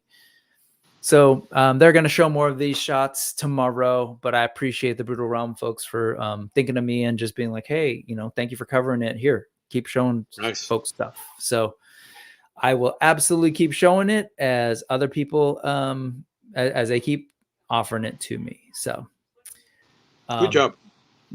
Things is this have you been paying attention to this line at all? You curious about it? For sure. I've been sharing like most of the stuff. I've been like interesting because they have this barbarian OG Master of the Universe look, like the first mini comic of the Master of the Universe, and I love that. And one of the guys know that, and sometimes they tag me and they share me stuff, and yeah, it's great. They also have like putting out some drawings of a character looking like Leono from the Thundercats, and yeah, that it remind me a lot of what Fort Hortman did with the Masters homage.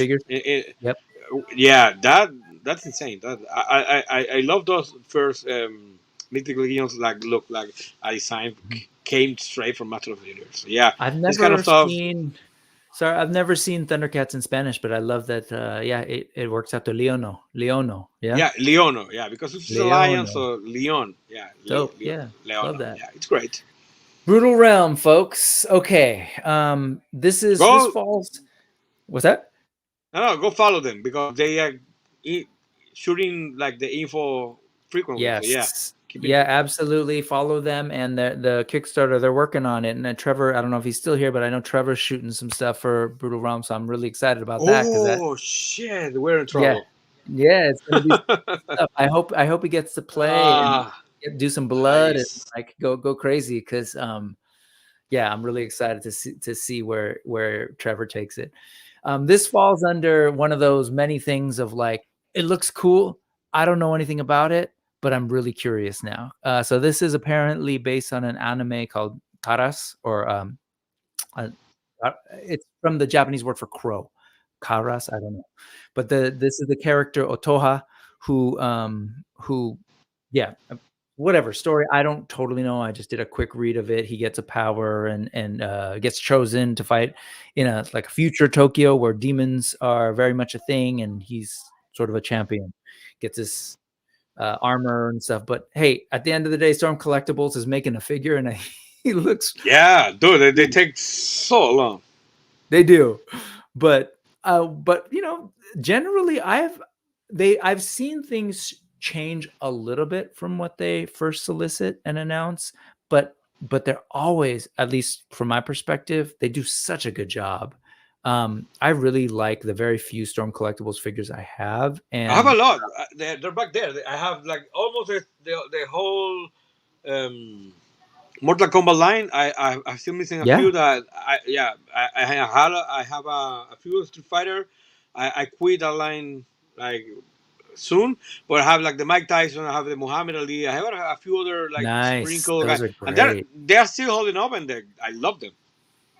Yeah, man, I'm really into them. I love their sculpts. I love the way they move. So I don't know, and I like the big beefy characters too. No, So one thing I love about them is the mixture of plastics and rubber, and they that in a way that you can detect which is which from looking at it. You know that for me, like as an engineer, like I always try to now that I know them, I know exactly what part I can expect to be rubber or plastic. But sometimes like doing the review and I get some questions like how the torso move and how did that? Oh, it's rubber. And I also try to like explain, oh, this is rubber, this word like you have to do this, be careful. But it looks so seamless, like the color, the texture, that it's great. Sometimes I get a Mafex figure and you get and I don't have like the same color in two parts that it's supposed to be the same plastic,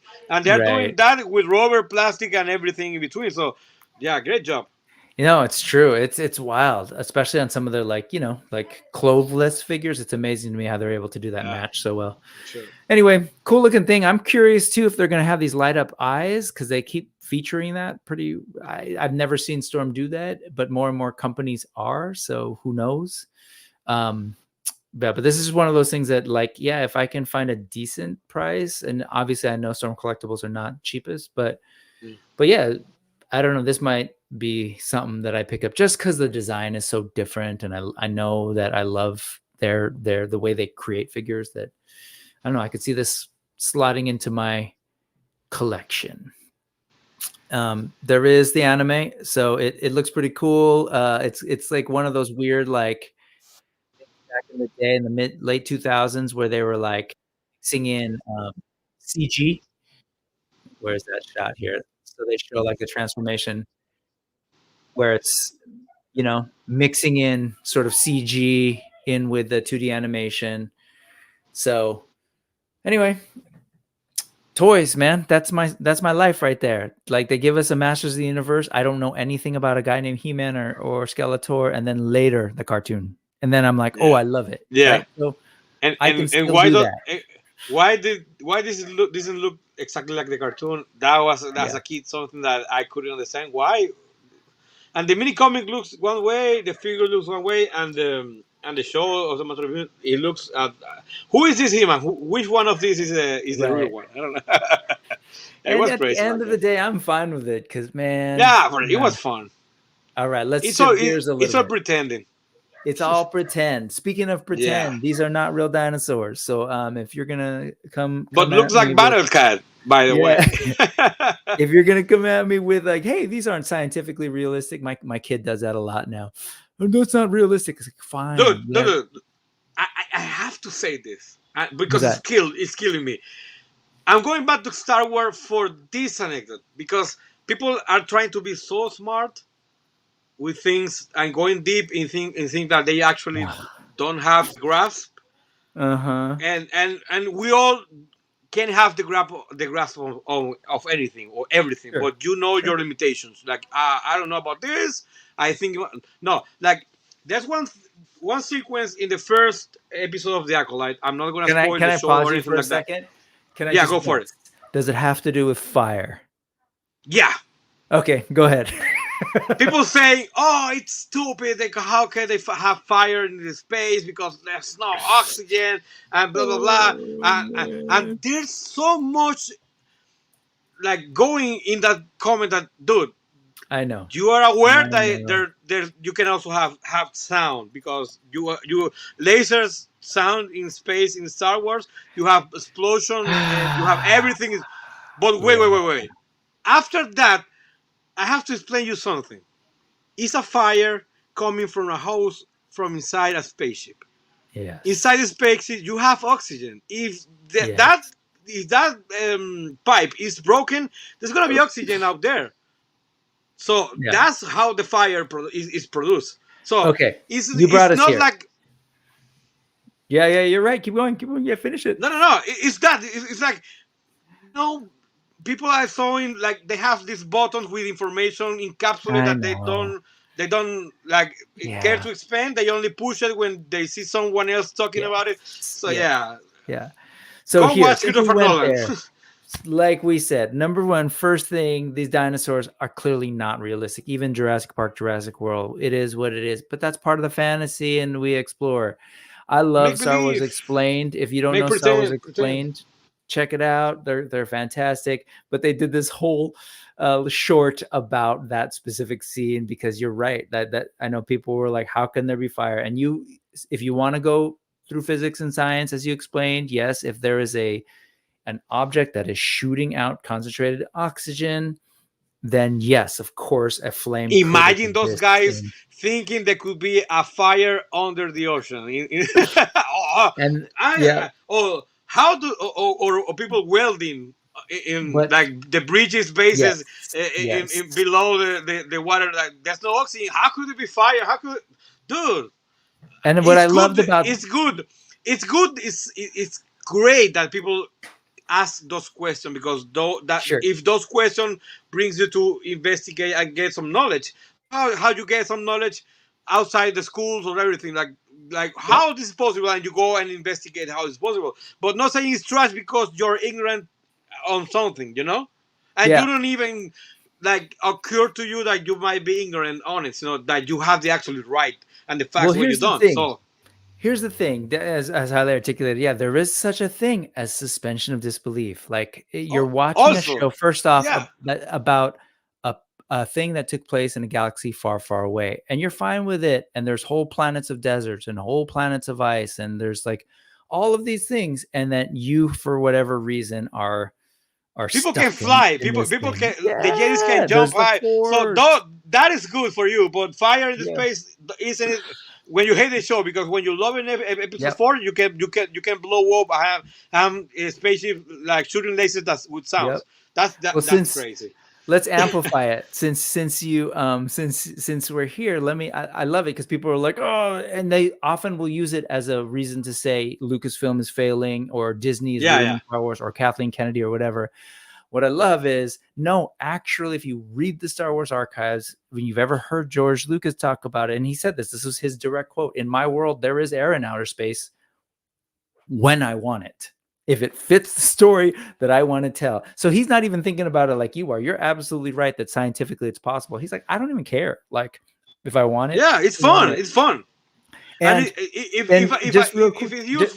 it's useful to tell a fantasy story, sure, in a way that excites people, use it. Yep. Like you know how much body will be like a chase sequence of two spaceships in the space with no sounds. Yeah, it's called The Expanse, that would be, which is actually pretty fun. But yes, yeah.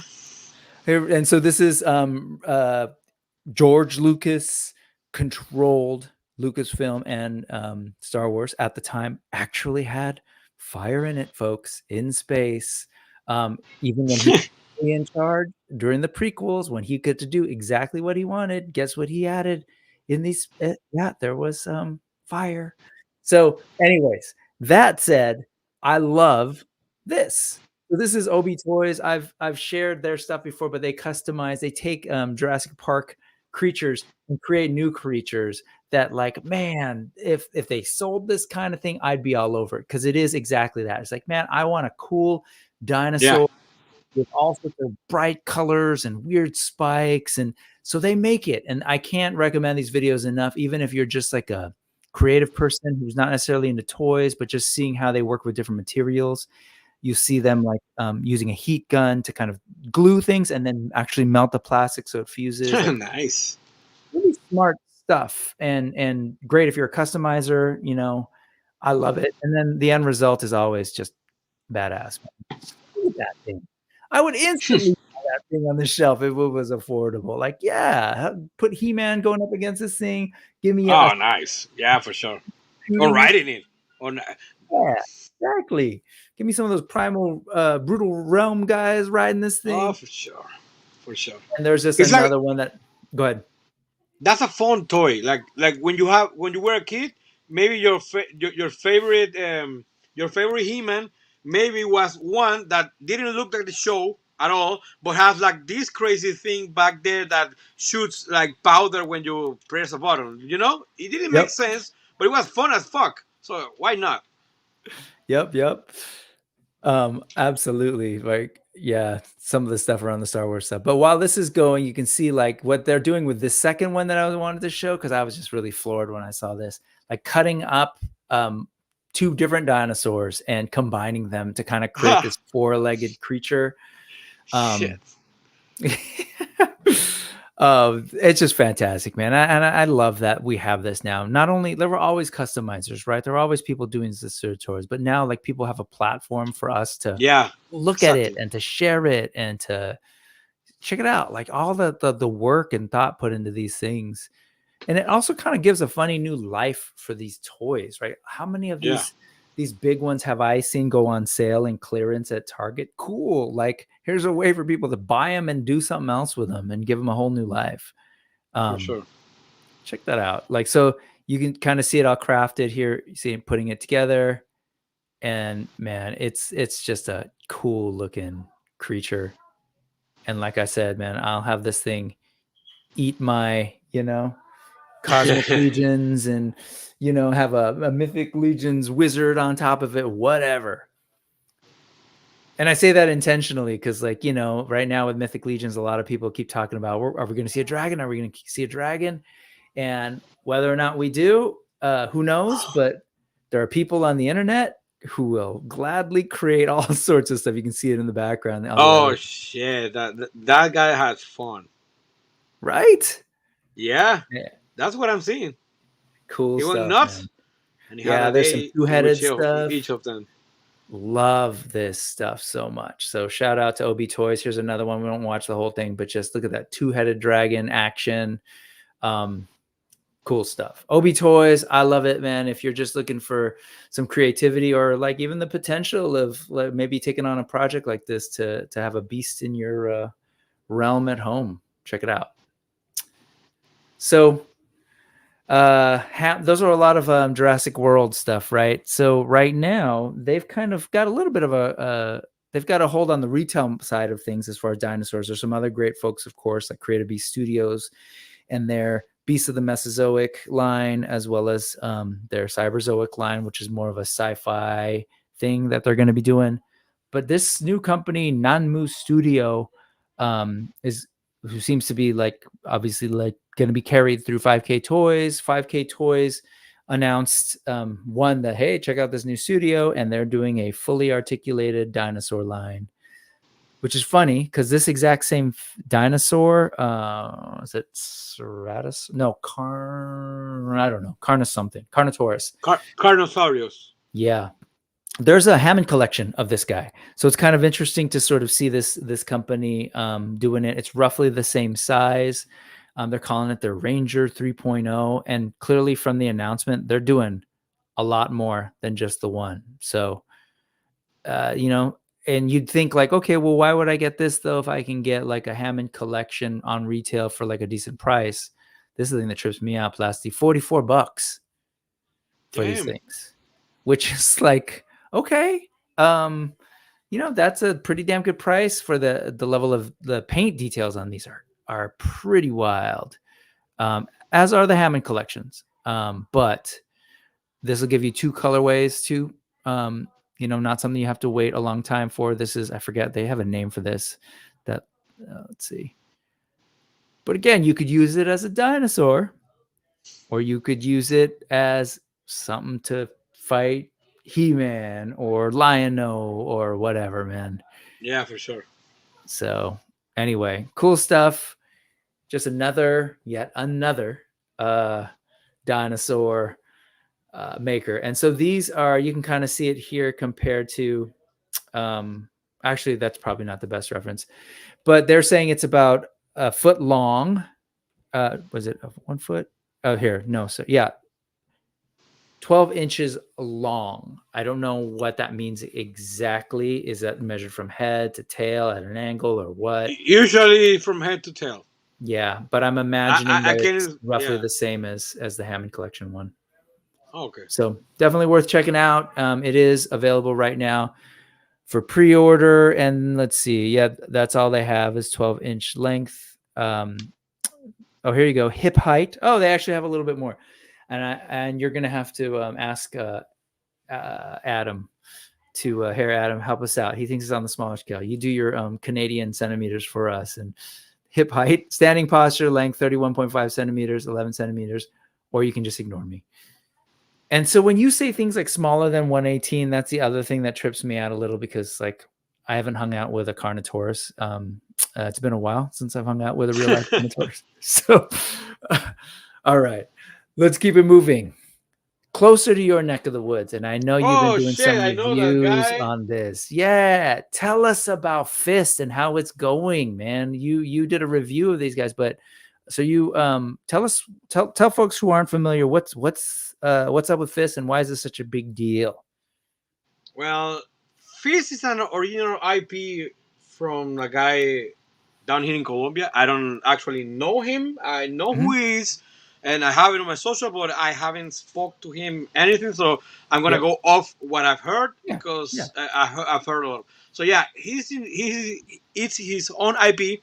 He's based in the future, and it's talking about a war between colonizing alien race that they came from another galaxy to invade our planet because of a water situation. Like we have resources. water, they don't, and they need the resources and stuff like that. So there's Sorry, two real sides. quick, they better hurry up and get here, because if they wait a little too long, we might be running out of it. Empty-handed. Yep. But yeah, that's the whole. I don't want to spoil anything, but those figures are coming in also with the option of buying a comic. It's a small comic, it's like 12 pages or something like that. But what's cool is that when you open it from the front side, you have like the human side of the story, and in the middle it stops. And if you backflip it and open it from the end, or what it looks like the end, you have the perspective of the story from the alien side. So that to me was like a great way to marketing like the story, besides the action figure. The action figures can sell themselves by the looks, by the pose, everything, because it's an original IP, so you don't know the story going in. You can put your own story in it if you want it. You can put that soldier with your G.I. Joes, your Valivers, anything, because it goes like with similar design, similar like size and everything like that.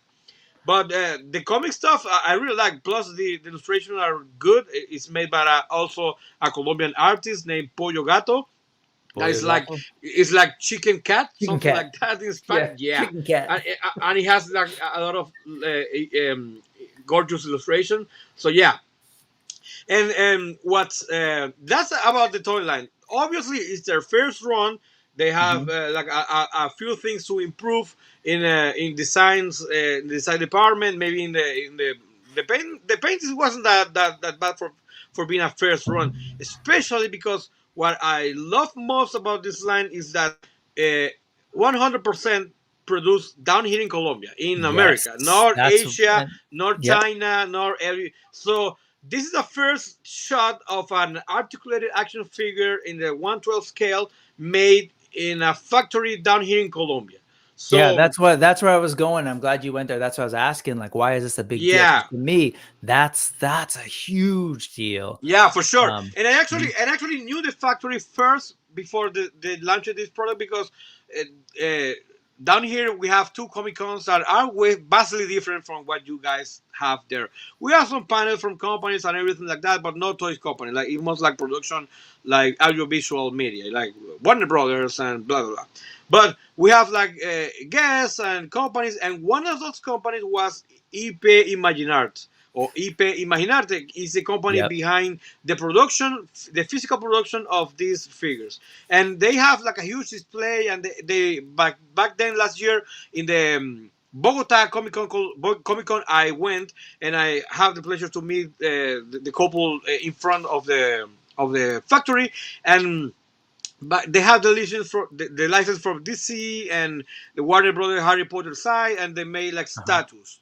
They made a few statues from what Disney was celebrating Warner Brothers were celebrating the 100 years. So like and Donald Duffy Duck dressed as Pennywise and things like that, like Tasmania Devil. Yeah. I have a review on my channel for it. This is crazy. It's like Duffy Duck dressed as Pennywise from the last iteration of it with a glove and the balloon. And I love that statue. I bought it and they gave me a Tasmanian Devil dressed as Flash. Imagine how great was that? Like that connection. Yeah, I love that shit. And they have the it just made me realize, was it a Warner Brothers movie? Yeah.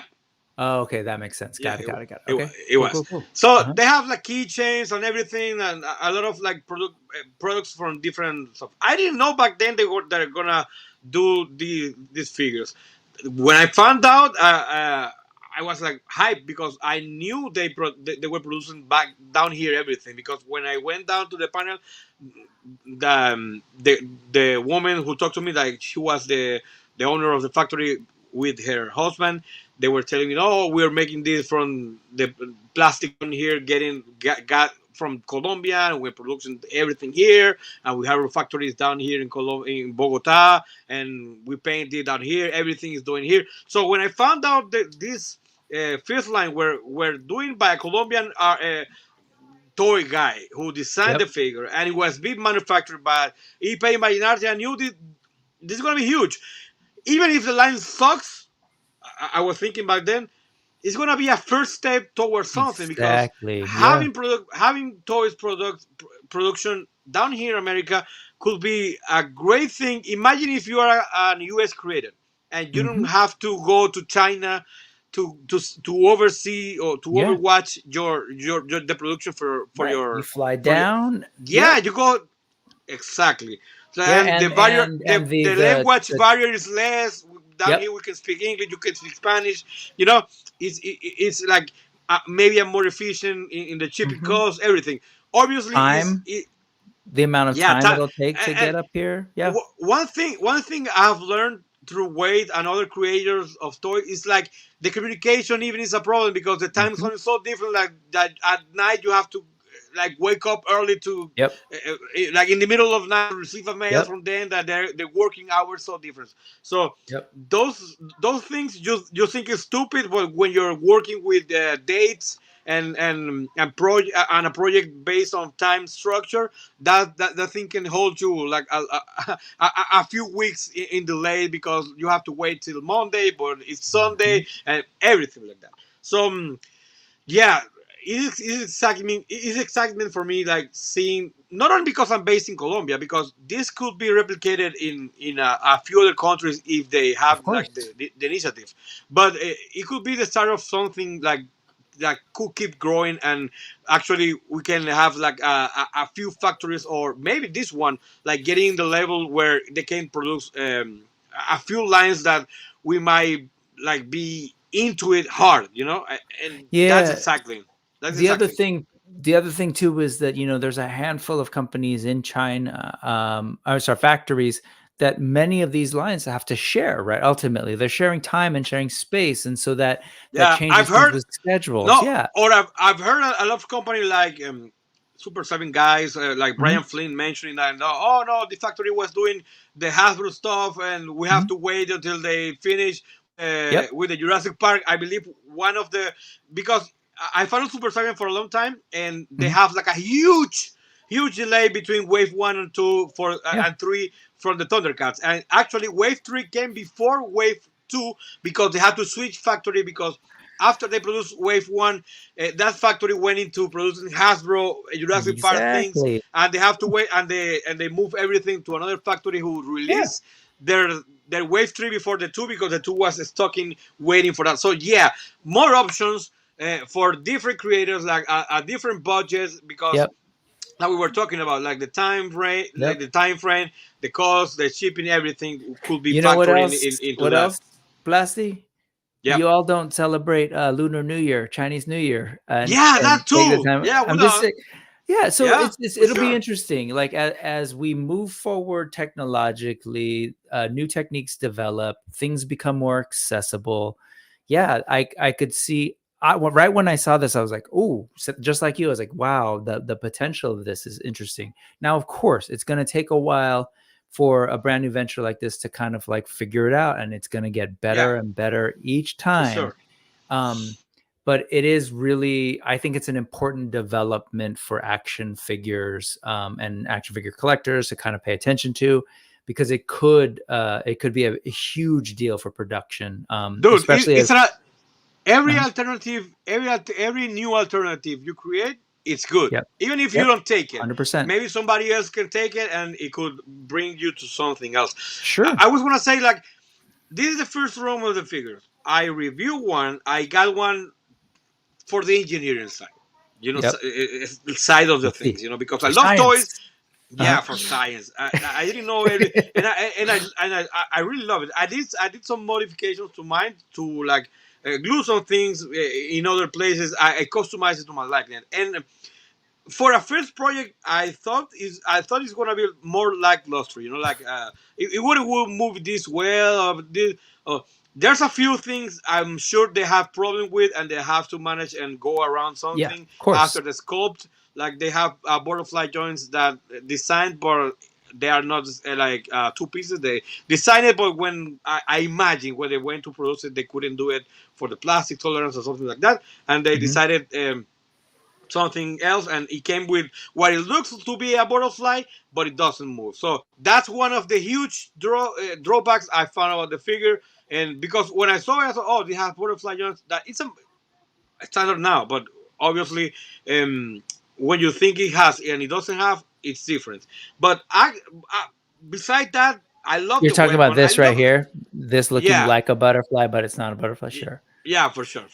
And that's the thing. It's like, honestly, of course, I want to check out the toys and sort of see how they work. But as we've already gone over at length, I'm just excited about the existence of it and what it could mean for production in general. And, respect for, what's his name? Cifuentes? Esteban. Yeah, I think it's great, man. I think it's so great that he was able to kind of like have this idea and do it. Oh, to pull it off. Yeah. Yeah. And to help, with this effort that a factory can now, Yeah, for sure. So good stuff. What I want to go with that point is like the figures are not perfect, but it's their first batch, and it's considering that you have to consider. It's great because when you do something new for the first time, you're not great doing anything in life. You have to go through a process. So what I'm going with is okay. If you don't buy a figure because you don't have the money, you don't have the interest, everything, it's okay, because I'm with that with certain lines of figures that I don't collect because I don't care about them. But let's support, at least in not throwing hate on something that you don't have any intention to buy or to get just because you see something that is like it could be done better. Like try to be constructive for the good of the hobby, because supporting this like initiative for the good of the hobby, someday they can maybe produce a figure that you might like in a price that you might be able to afford. So don't hate it because you hate it. Try to see like the constructive side. Let's not say it's good or not oversight like the bad things, like trying to pretend it doesn't exist, because that's not how it works. Let's hope it gets better, not it gets burned down to the ground and stop existing, because that won't benefit anybody. Yeah, no, absolutely. I love that you said that. It's like, okay, get it. You might not be interested, but the idea of like, don't tear it down. Yeah, at least support it by not actively trying to tear it down. Yeah, and that's the least you can do. Yeah, and recognize the context that there is some significance and importance for the whole hobby if this 100%. Does well. I love it. Yeah, thank you for Ray said Colombia. It's funny because he put that in the video too. He said not Colombia, and he shows the university Colombia. Yeah. Anyway, I dig it, man. Either way, it's dope. And I'm again, for science, I am really curious. I also kind of like the story, the notion of the two sides. I don't know if you ever watched an old movie called Enemy Mine. Star Wars did a take on it. It was like an alien. It was dude. It was an alien, like a dark skin alien with of course. And enemigo mío in Spanish. When you say enemy of mine, I didn't know it was the same because down here they tend to translate the titles, and sometimes the word is not the translation. It's different. Exactly. Yeah. ¿Cómo se dice? You said it? ¿Cómo se dice enemy mine in español? Exactly. Or how do they change it? And no, they didn't change. They translated it literally like enemigo mío. Enemigo mío. That's right. That's exactly how it is. No, but isn't... Oh, no. Oh, yes, you're right. Enemy mine. Oh, my gosh. Of course. Enemigo mío. That's you right. could say...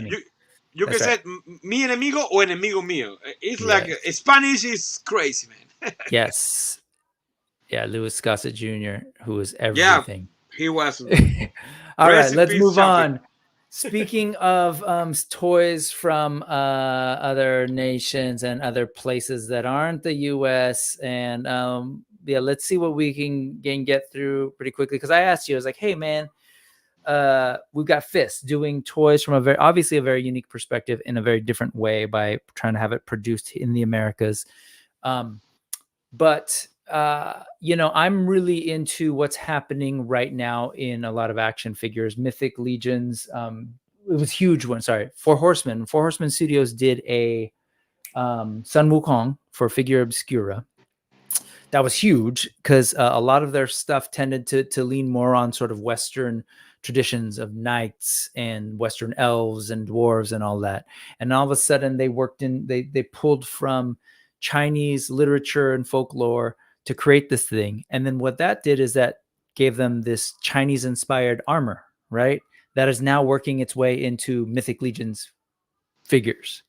And so now you're seeing the influence of that culture being worked into Mythic Legions in a way that I think is just going to make more creative and new options for that line. And I'm seeing a lot of that, like, here, hold on. The Warcraft, right, did this too, has been doing it for a while, where they sort of took orcs and gave them sort of samurai inspired armor. Oh.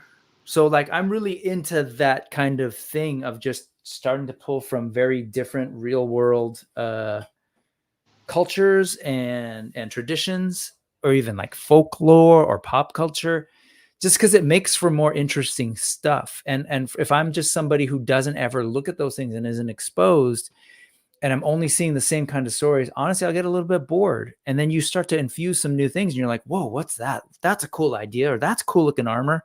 It's kind of like why at least the concept of ninjas, right? Even though it's a little bit changed from the original, but the concept of ninjas was huge in the 80s because a lot of us were like, damn, that's cool. Like, yeah. And so even watching G.I. Joe, most of the cool like toys or were the snake eyes or the some shadow, because ninja, they had variants, and it was crazy.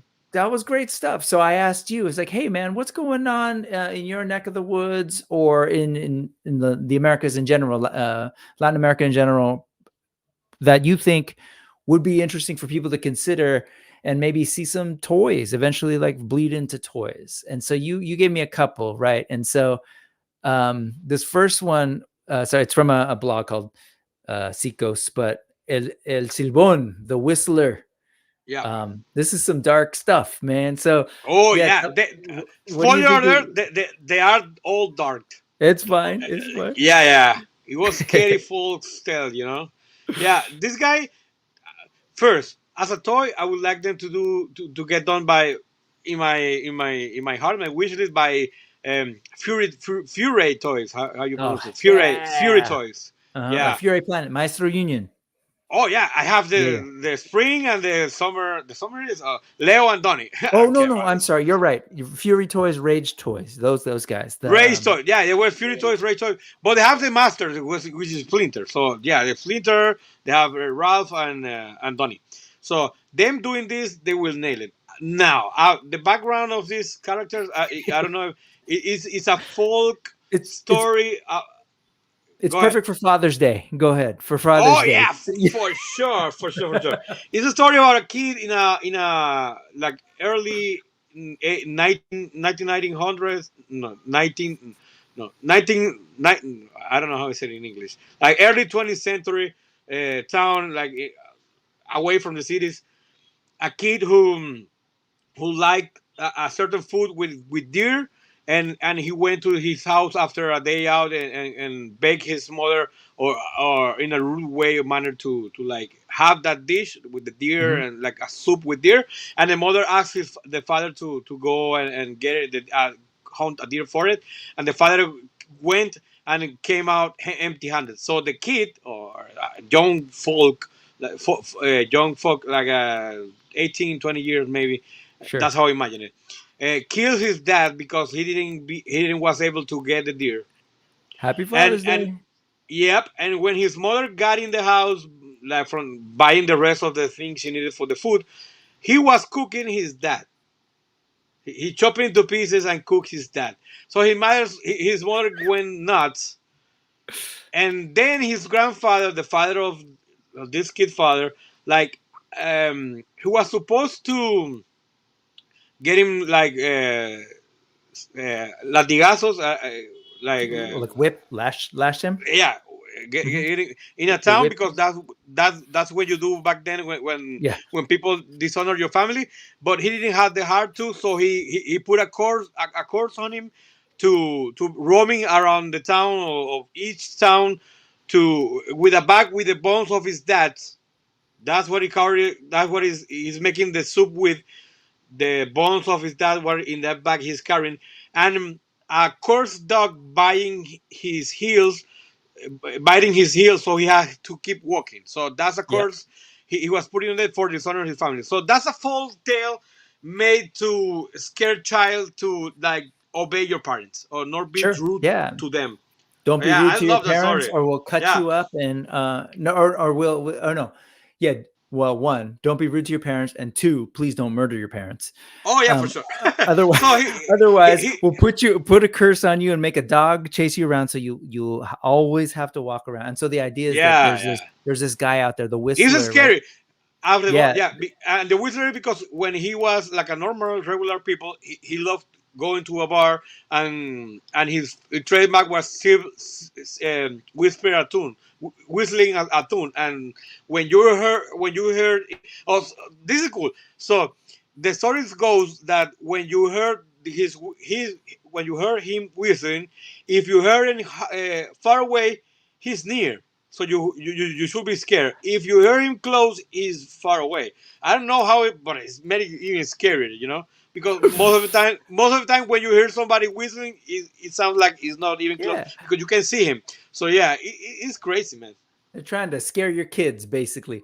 But at the end For of the sure. day, the idea of like turning something like this into figures and toys, like, yeah, Oh yeah, I could easily see people being like, yeah, I remember that.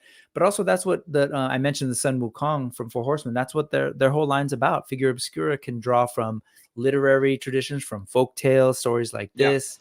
They did Krampus, which is basically like, if you know the Krampus story, there's a lot of similarities in terms of scaring kids. This sort of creature trying to be used as a way to teach kids to behave.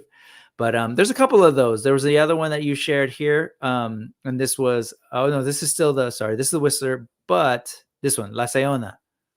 Oh yeah. ¿Quién es La Sayona, señor? Okay, La Sayona. Is La Sayona or La Llorona? There's two. Oh, so that's what I was wondering, because this seems very familiar. So La Sayona and La Llorona, very similar stories, huh? Yes and no. La Okay, so Sayona. break it down. The Sayona is a girl or a young woman who was in a very toxic relationship. Let's put it like that. For the and 2020s. and yeah, and she one day caught her husband in bed with some other girl, so she murdered them. She killed them both. So when the mother of the girl arrived and watched her daughter like slaughtered into pieces, she put everything is cursed. So she put a curse on this killer to hunt around like other other towns, like in like without rest. So she died, Yeah. and then her spirit got like no rest. And yeah, and the story is like she's going from town to town, like dressed in white. So if you're going to one city to another and you see like a white girl dress white, a girl with dress white, dressed in white, not a white dress girl. in white, yeah, dress in white, yeah. Maybe You might want to can be put careful. any, No, yeah, sorry. yeah, my bad. No, no. In a No. bright, no, because it actually was like a wedding dress. Yeah, that's my point. it's funny. No, there's a Dressing- bunch of these. So we have that in the Philippines. They say that too. They say the white lady. What they mean is the lady in the white wedding dress. So it's carried over there too. But I've always laughed about it. It's like, yeah, be careful of the white lady. But anyways, keep going. Yeah. So the full text goes that if you go in a road from one city to another, like there's a road, and you see like a woman, because it was like a beautiful girl, like hitchhiking, and you are with like the intention to pick her up to have a good night with her, but you are married. She only appears to marry a man who like have that desire, like to cheat on their wife. So she appears to you, and you pick it up. She's gonna kill you. That's she kills cheating men. So at first she presented like a beautiful girl, but when you like home in your car, like she looks at you and she's like all green at the figure, and she eats you or kills you or anything. So yeah, that's the full tales to like trying men to avoid cheating on their wives. No, totally. It's like we got to make sure that these kids act right, and then we got to make sure that our men act right. Yeah, for sure. And we have their mother now. So the next one is for the mothers. So yeah, that's right. They don't get easy either. Yeah. La Llorona. So, ¿quién es La Llorona? I've heard this Basically, a lot. Yeah. My ex's mom used to tell me about this. Yeah, well, one thing is the Llorona, it might vary in which country you heard it for. Because I know the Mexican Llorona, is like different from the Venezuelan one. It might be variant. Tell me. This goes like in the same tone of the two ones before, like way darker and with the purpose to scare like bad behavior in like the early 20th century. So this goes like young mother had two kids, and the kids were like starving or something, and they couldn't like stop crying, and she went like out of her mind and killed them both. They drowned. She drowned them in a river, down in a river. So after that, she goes to her house, she falls asleep or something like that, and she like comes down and snap out of it, and then she realized what she have done, and she got crazy on remorse that she killed the kids she loved. So so that goes like in two ways. Like that goes to scare the kids to behave, because if you don't, the Llorona is gonna come for you. And the Llorona is a girl the crying lady, who cries at night, my kids, my children, like in remorse of her missing kids, and of course of the bad mother who didn't like take good care of their child, those mothers that didn't attend a kid like it's supposed to be attended, like taking care of the necessity of everything, like you're gonna get a visit from the Llorona and she's gonna take your kids away.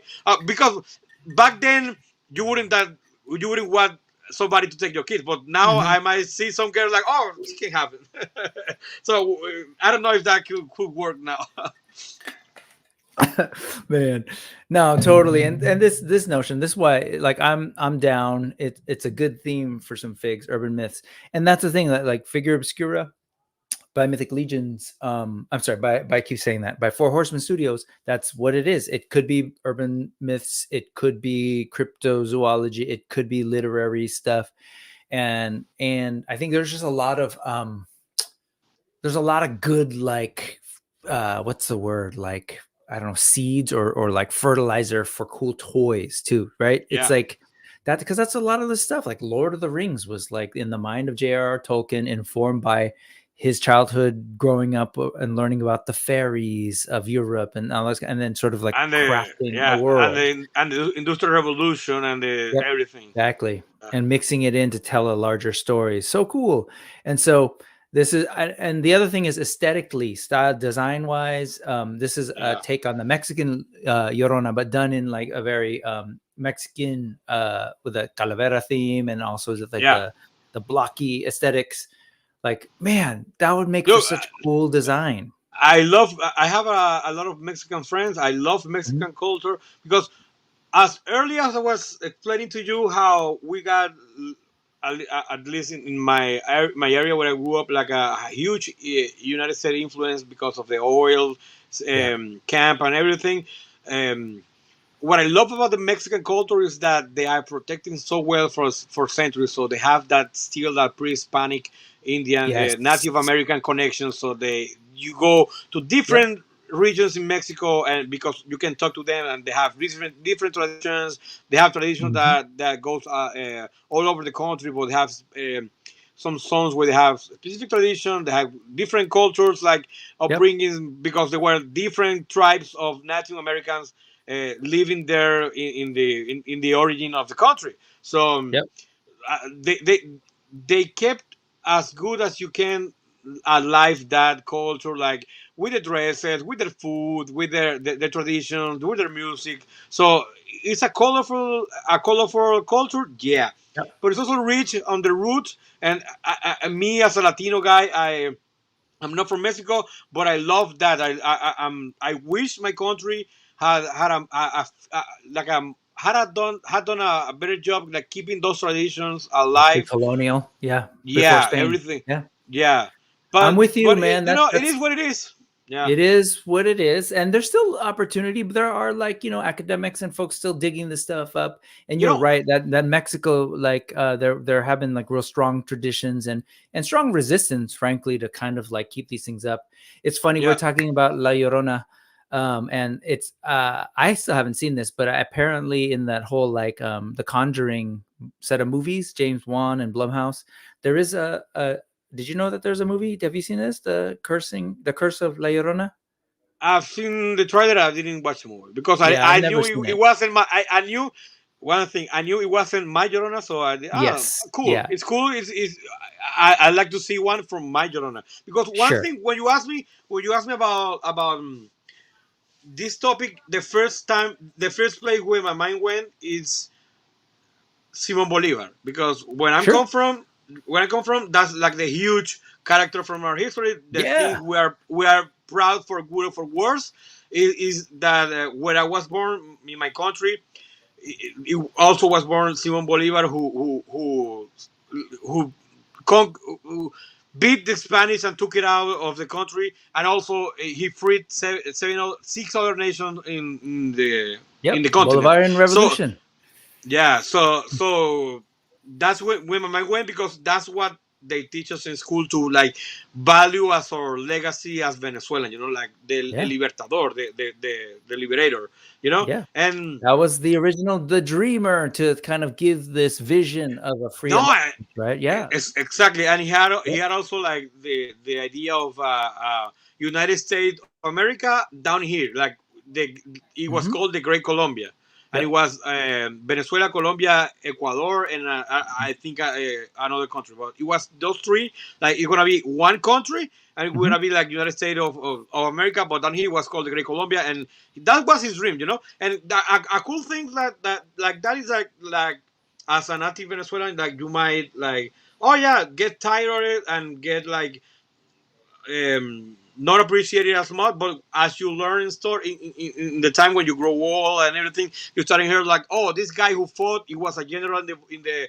Simon Bolivar army, also fought with Napoleon Bonaparte in the Yep. Spanish Revolution, or things like that. Like they went and helped out other countries that were Yeah. fighting for their freedom, or some generals that had like a statue made in United States because they helped everything. And I just thinking about this, talking about you, but one of my mother's brothers, my uncle, he rests in peace. He passed away recently, a couple of years ago. Okay. He worked for also also some company oil, and when he retired, he went to work in the United States as an advisor. And in his free time, he he was traveling, like working with different companies. He started to do a book about all the places in the United States that had a statue of Simon Bolivar on a square, Yep. and it was incredible, because he was able to publish a small book you can buy it in Amazon, about how many?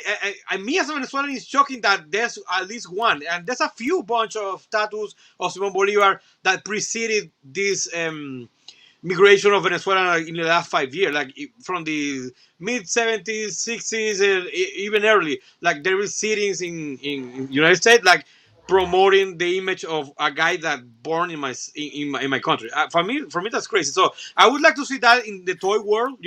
Like someday a company like making product from other cultures and making like interesting historical figures. Expand Yeah. them into like other cultures. It also Yeah. have some representation. Yeah, Like we're man, talking I'm with about. you. I'm with Yeah. you. Yeah. No, it's funny. Yeah, we could do a whole other conversation about that, but and we'll get to it because after this, I wanted to share some stuff really quickly. I know we're running on time, but here, we'll come back to that. But yeah, I definitely got to get you back, man. We got to keep having conversations. For But sure. this is a thing that I found that was just someone's putting out these files to be downloaded and printed, and I just thought it was kind of an interesting take on La Llorona. Again, it's probably, I don't know if it's rooted more in the Venezuelan tradition or in Mexico, but it's like That's the Venezuelan. That's Venezuelan. check out the Yeah, the baby, like, oh my god, as a creepy figure, like like all this kind of stuff that Neko put out, or yeah, Neka, for sure. And so it's cool stuff. It is meant to be a statue that you can get in print, but anyway, I just found that. I thought it was kind of a trip. By the way, now you say 3D printing. Fun fact: the fish figure, the fish army. Oh, One thing, one cool thing that I learned that I didn't know, that was when you buy a figure in the box, you have a card, like you have a QR code, so you can download a file and print a helmet to make each figure like a goon, like a soldier, like a army builder. And that's some cool. That's some cool stuff because you don't get like that kind of creative free stuff for guys, because sometimes those fights cost money and everybody like defend them to not get spread. So yeah, it was when I saw that, it's cool. I know that guy Esteban Cifuentes came from his first experience was 3D printing stuff and selling 3D printing guns and accessories for figures. So I thought it was a great initiative to companies to starting adding 3D printable files for their products. I thought it was great. No, absolutely. It embraces the time, right? So here's Fanigan. What's up, man? But he's printing stuff all the time, and so to the idea of creating your figure and then giving people a free downloadable helmet to kind of work with and print. I think that's great, and it's smart. You encourage the customizing too and the army building. All right. Moving over, I saw this custom today, and I thought it was perfect in terms of the what we were going to end up talking about for this last section. This is actually based on a Masterverse Whiplash, but again, taking some of the nods from Mexica culture. Specifically, I think this was meant to be Aztec, based on the it looks like hashtags. But again, just like the talent out there of people doing this kind of thing, and to me, it just really signals like, if a company were to just get down and just start making these. There's a friend has this, and it's a art toy of an Aztec Boba Fett. Dude, that shit is wild. Yeah. Have you seen it? No, I haven't seen that custom, man. But like I collect the ones that are based on like the samurai. But why not do that exact same concept? Google it. Right? Google like art toy Aztec Boba Fett. That has to be in the internet because it's so mind blowing that, dude, it was crazy. I don't collect art toys. I don't collect because it's a mini statue. I don't collect statues either. But is it like if I see that, if I think it's a boss, a boss or a mid boss. I don't know what it is. No, I think it's a boss from the mid torso up. Dude, it's crazy. This one? Yeah, that one. Dude, that's so cool. That's incredible. If there was a 112 figure of this, I would absolutely be all over it. Urban Aztec. Yeah. I've seen their stuff before. Yeah. Yeah, no, they do great stuff. Yeah, that's what I mean. Take the element. It doesn't even have to be straight up like, yeah, sure. You could take La Llorona and make a figure. But if you take the elements and work it in, like I was saying with Sun Wukong, they did the Sun Wukong figures. They have now the parts, and now they're working that into the Mythic Legion stuff. So now you just sort of have the armor and work it in a respectful, like, homage way, of course, not like full on appropriation, but it's cool. So this is a dope custom by what he goes by Sergeant Sausage. I love it.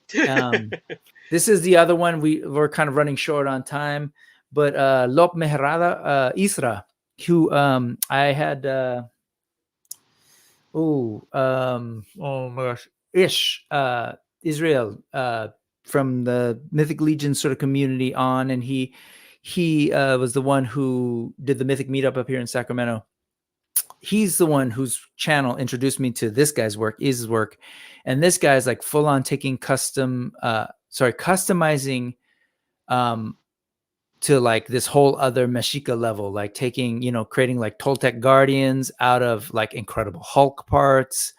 And then of course there's people who do like 3D files for like the head. So you can get the head and then he's just, going to town with it.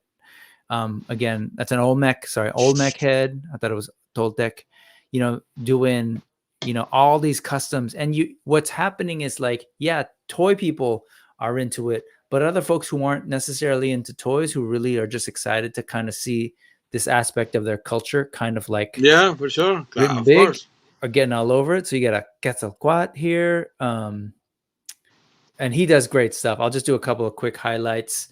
Just some of them tend to be end up being less articulated after he's done with them, but I just think my main point of showing this is one, dope, awesome talent, cool. Aside from that, like, what if, more sci-fi or more fantasy were inspired by some of these things, and we got more of those elements in, in our fantasy, in our new shows, right? Like, yeah, this example, we were talking about anime before, Yeah. Yep. And out of those examples, one that I believe is very popular is Samurai Batman. That's cool. Yep. That's awesome. Exactly. That's awesome. Yep. That's awesome. And we also have the Bandai Samurai figure for Star Wars. Why don't them translate? Not only samurai culture is cool. There's also another culture that's cool. Yeah. I know the samurai culture is older in like the collective or the folk culture. Yeah, no, but I mean, it's more like the first go like, if we could like. They go there because they're used to it. They go there because people have bought it. So that it is a little bit more of a risk, but like honestly, I think people would eat it up because it's so new and different. Like this. Yeah, the Azteca warrior, like Star Wars, like kind of Mandalorian or anything like culture, Mexican warriors, like we thrive, like Mandalorian or other cultures. It would be great. It would be so dope. Love it, man. So, yeah, I figured, kind of look through that, and then let's see. So then I wanted to shift a little bit and just to close this out on my end of things, like obviously, like I have an interest too. Oh, I can't actually skip this. This is Mishkwat, the hunter based on Arakagor from Mythic Legions. This guy, and just taking the figure and putting it through that Mexica lens, man. And I think it's such a cool looking thing. Even those wings, like, that's not something that people are used to. They think of wings like on the, in a very different way when they're, but this is a very, very much a Mexican or like an indigenous Mexican, That's thing. Beautiful. Yeah. Love it.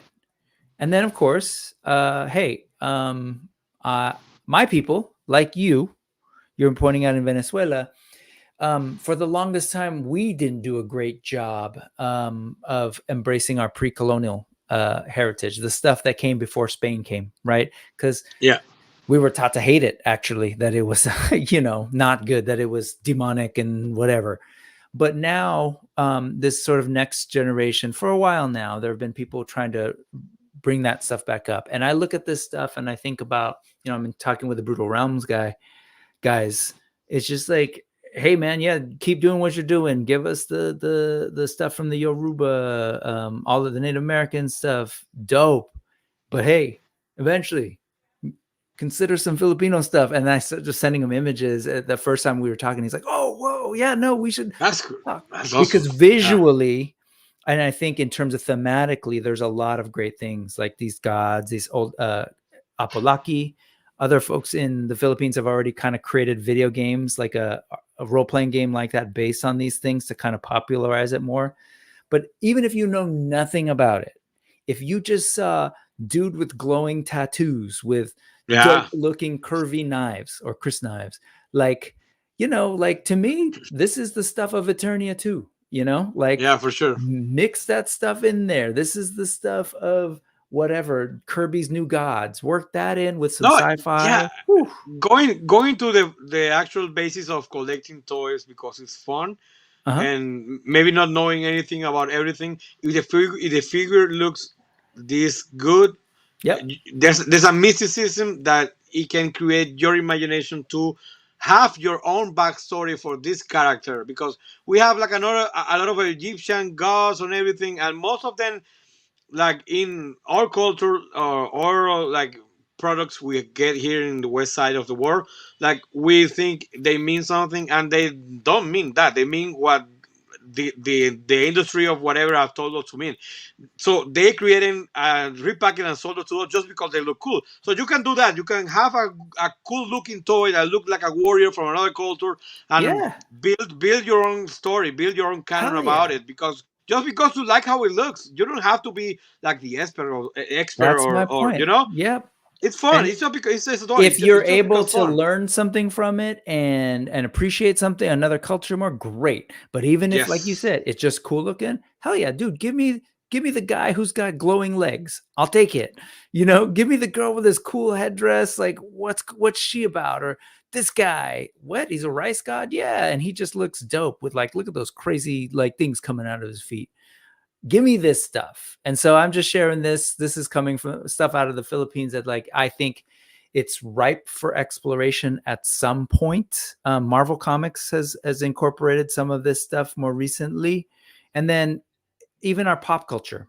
So not just the traditional stuff, but there have been, you know, during I think this was as early as the 60s, there was this character Darna that has, you know, similar touchstones as to a Wonder Woman or even a Superman, but there's been different iterations. And I just wanted to share that, like, yeah, Loose Collector made an action figure of her, which is kind of dope. And also, I closed the window, but whatever. I know I'm totally cramming this in just to close this off, but there are dope customizers. So this is Leland Okendo out in Jersey, I want to say, who works with Mythic Legions toys primarily and does all these crazy customs. But he's Pinoy, he's Filipino, and he's worked in a lot of our sort of mythology and sometimes pop culture. This is Mulawin, that he kind of created his own character. And again, the shape of the wings and the feathers on the head is very much coming out of our tradition, which isn't necessarily something you'd see in like a, you know, like an angel type character, but because it's through that lens, it gives us a different look, which I think if you're a fantasy fan, you should be excited about, like, oh, something different. And he actually kind of creates a sort of backstory that works in our heritage into these. But again, like you said, to your point, take that aside. I think it's pretty dope looking, just for me. Like, I'll take this figure. Sure, what's that about? That's different from all the other, like the elves and the dwarves and the goblins. Yeah. Give me something. It's like when we were kids, like we always have like that classmate in like being really young, that has that weird toy just because like for instance, I can vividly remember a guy, like it was like fifth or fourth grade. Like my favorite toy was a He-Man, and he wanted to play with it. So back then, what we used to do like was borrowing toys for a day. Like, I give you yours, I give you mine, you give me yours, and I take it home, and tomorrow I bring you, and we exchange again. So the only toy he had to lend me that it could be interesting me, it was a Superman with a space helmet on, and I thought, this is stupid. Why do I need a Superman with no cape dressed in black with a helmet of space, with a space helmet on, if he can breathe in space. I didn't get it, but it was his favorite toy just because it looked different, it looked cool, you know, and he valued that more. At the end, I told him, look, no, take my He-Man, don't give me anything, and bring me in tomorrow, because I don't want anything to do with that Superman or something like that. I didn't want that rule because I was a kid and I was like ashamed I know. But in my mind, like, no, I don't want anything with that, because you didn't mean to crush his dreams, but yeah. Yeah, I didn't, because he was his dear toy. He like he took it regularly to school. So but that's his imagination, man, and who knows where that took him. And like, oh yeah, I had no imagination growing up. Let me show you this beast real quick. We have La Llorona too, but this is like this is the story of it's a creature in the Philippines that people say exists. You know, mythology, cryptozoology, or to them real. It's called the Manananggal. Looks like a normal woman or person during the day. Then at night, they find a banana tree and then they separate their lower half from their upper half, and they fly. Nice. And they have long tongues, and they have a habit of going around and putting their tongues through the thatched roofs, and they look for pregnant women and eat the embryo. So nice. If that's not nightmare fuel, you can see these in there's a Netflix cartoon that's based on stuff from the Philippines called 13. Oh yeah, is that what it is? And they have those creatures in it. Yeah, that show is about sort of like a monster hunter that Loose Collector actually made a figure of. But and then some of this stuff isn't based on our culture, but you can kind of see that Leland is pulling some of those influences and the armor into it. And again, to me, it just creates the possibility of cool stories. And to their credit, Four Horsemen is doing this already. Like they've got some new characters that are using armor and new heads, and because I think they're just, you know, creative people, they're inspired by new things, it gets them to kind of create new stories and pushes the line in new cool directions. So wanted to share those. And then there are a couple of people already in the chat who have pointed this out, and I just wanted to end here. Just some another place in Asia. Rick is saying Hindu avatars would be sweet. Ray is saying we need some Indian mythology figs too. That's lacking. Kali and Ganesha are very toyetic, 100% with all of these things. And so a while back, I connected with this dude, Prem Gupta, on Premiere Artifacts Studio, and I saw these things, and this might look familiar because this is one of my shorts. I had him make me one of these guys that I'd seen him make. And so this is a Lord Shiva figure that I love. It's based on a Masterverse body. I have it sitting over there. And again, it was just because, like, man, yeah, I would love to have that stuff on my shelf, hanging out with, like, you know, my Thundercats and all these other things. And I don't mean it in any disrespectful way to the belief system, Hinduism, but it's actually the opposite, right? It's like I want to honor that and like yeah, why not? It should exist as well as this stuff. And I'm still dreaming of the day when I'm going to get cool sci-fi stories based on, that stuff. Don't know what's going on here, but there's a ton of other stuff that he does. Like he'll take like Indian comic book characters and create custom figures of it, because unfortunately no one's making them, right? Yeah. And so anyway, just, you know, and then there's also Hanuman, deity god, the monkey god that actually is sort of the one in the MCU with the Wakandans. There's I forget his name, but he praises Hanuman. But man, this is cool. It's like, yeah, take the culture and using the existing pop culture, toys, action figures, comic books, whatever. And yeah, I love Spider-Man, I love Iron Man, I love Batman, but there's another a whole other world is possible, right? Yep. Yeah, absolutely. Man. Anyway, man, thank you for indulging me in that conversation. I know it was a little bit of tangent-y, but I loved hearing about what you got going on down there. And the ideas. Thank you. Yeah. Thank you for having me. This is one of the most interesting show I've been in a while, because not only the variety of topics, because of the relevance of them, or the difference. Just like the toys you were talking about, having in like 2 hours, like a quick scoop of what's going on outside the Marvel, the DC, or everything, but not ignoring them because we talk about Star Wars, independent toys, like anime. Like it was so refreshing. Like when you sent me that list of things that are gonna have like an anime version, I didn't know anything of that. I mean, I knew most of the properties, but I didn't know they were coming out in anime, and I got all excited. I have to refocus and keep reading all the rest of the stuff. So yeah, it's awesome that you're doing this, that you're pushing like new communities, creators that are coming up in different levels, like the Fist guys, like the guys that the Brutal Realm. The Brutal Realm. Yeah. Obviously, Mythic Legion is like the godfather of everything. I love Mythic Legion. I love Four Horsemen because the first figures I have as a collectible for He-Man when I got back in collecting toys was in 2002, 202. Yep. Was a He-Man for the 200X series, like the one they did in the first couple of years of the 200s.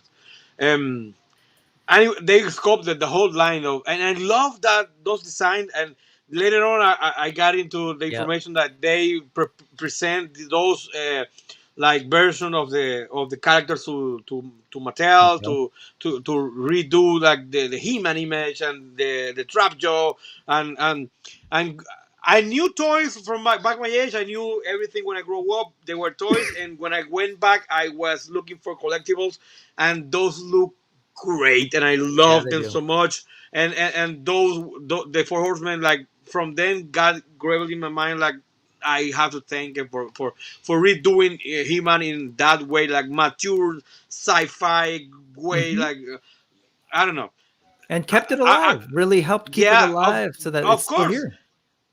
It was and bring them alive because they were dead. That whole franchise died when toys got out of the shelf because they were peg warming. So they broke back everything with the design. The TV show was obviously Mattel put a lot of money in that, but those designs were what told me, okay, I need to, because in true fashion's He-Man story, I got the toys before I was so I got the toys and then okay, this look cool. Let's see how the show runs, and the show so far is my favorite He-Man content in like TV shows. And that's how I started back into collecting, because quick story I always like to tell, because I love my wife, and 22 years ago she was my girlfriend. she was 22 years ago. The only thing is she doesn't like to watch me in Spanish in English because she gets so anxious about my insecurities, like speaking English. So she gets all stressed out and doesn't like to talk about it. But back when we were dating in 2002, she grew up with doll collections like Barbie, and she was like loved to play with toys. So when we were out, we also like go to certain like toy stores just to check them out, because we back then early 20s, like I was 22 and she was like 20. We didn't have toys because it wasn't like for us to do. Like we have to go to concerts and movies and shit. 22-year-old people back then didn't collect toys. So we didn't care. We liked to go and watch it. And every time we go to that toy store, she went with her sister to go the girls aisle and then went back into the whole of the store to watch the He-Man figures. And it was like once a month or twice a month that all I do was watch those figures. And dude, it even crossed my mind, not even by a slight moment, to buy one of them. And for her first Valentine's Day, she got me the first one. She got me the He-Man, and I didn't know it was a surprise. We went out to eat pizza, and she has her backpack, and when we were waiting it, she opened it, and it was a huge blister, Yeah. And dude, I get chills. I still have that He-Man. I have, because after that I said, Oh, okay, that's beautiful. why couldn't I get this before? Why? O sea, it was like I was a stream. Yeah, it was like a asleep, barrier and in your brain. Yeah. she woke me up like, okay, I can have this. I love this. I enjoy it. And I got the skeleton, the trapdoor, the mechanic. I got everyone available in the store. And then I started to buy them in Amazon because they didn't get. Yeah. And that was my first step into collecting toys again and enjoy the hobby, even if it wasn't cool for guys around my age to have it. So I had it in my room, and when guys went, classmates from the university go to there, and what is it? That's what I like, man. Even my mom like, how are you getting into the back into this? I didn't care. I loved it, and she was like the seed that brought me here, and I'm super happy collecting. Her. Yeah, and like that was 2002, and 9 years later we got married and we're still together. And she's part of this. She knows what she did, and she married with it. So yeah. But does she regret it now, given where you've got? Sometimes I think she does, but it's too late for her. Too late. No, that's awesome. That's a fantastic story. I love it, man. Hey, before we go, I should let's real quick. Let's talk about what you've got going on. You've got quite a bit. So over on IG, right? So you can follow Plasti over there at Plasti Adicto. You started with I meant IG. You started with toy photography, and it's still very much a part of what you do. And you just worked it into the channel in a big way, especially with the thumbnails and everything. Yes. Man, like I love your aesthetic, the use of the colors and everything. This is and like, I know you do engineering, but were you like ever a designer or anything? No, as a young guy, I maybe if I have more support into pursuing arts, because my mom liked to paint, and as a kid I drew a lot, and I also enjoy it. But obviously in my culture, like back in the 80s, in the 90s, and we were like driven to pursue a career in what will like sustain our livelihood and not the arts. Like, most of those. No, but I always like that inclination to design, or the aesthetic of the design, because I'm an engineer, but I love also the aesthetic of the design of everything, of the components, of the part, even the art stuff. I like to watch how it's done, how it's mixed with everything, every part. So I'm an engineer, but also I can appreciate the aesthetic of everything, You can appreciate it and you can do it. Like, or you make some great, like, I love this. Like, when I'm scrolling through your thing, I'm very much the same way of like, I like the presentation of my IG, even though I think, maybe most people may not even notice, but the fact that you've opted to do the yellow straight across and then the blue, it's so smart, man. But also just super graphic, so I can really focus on the toy too.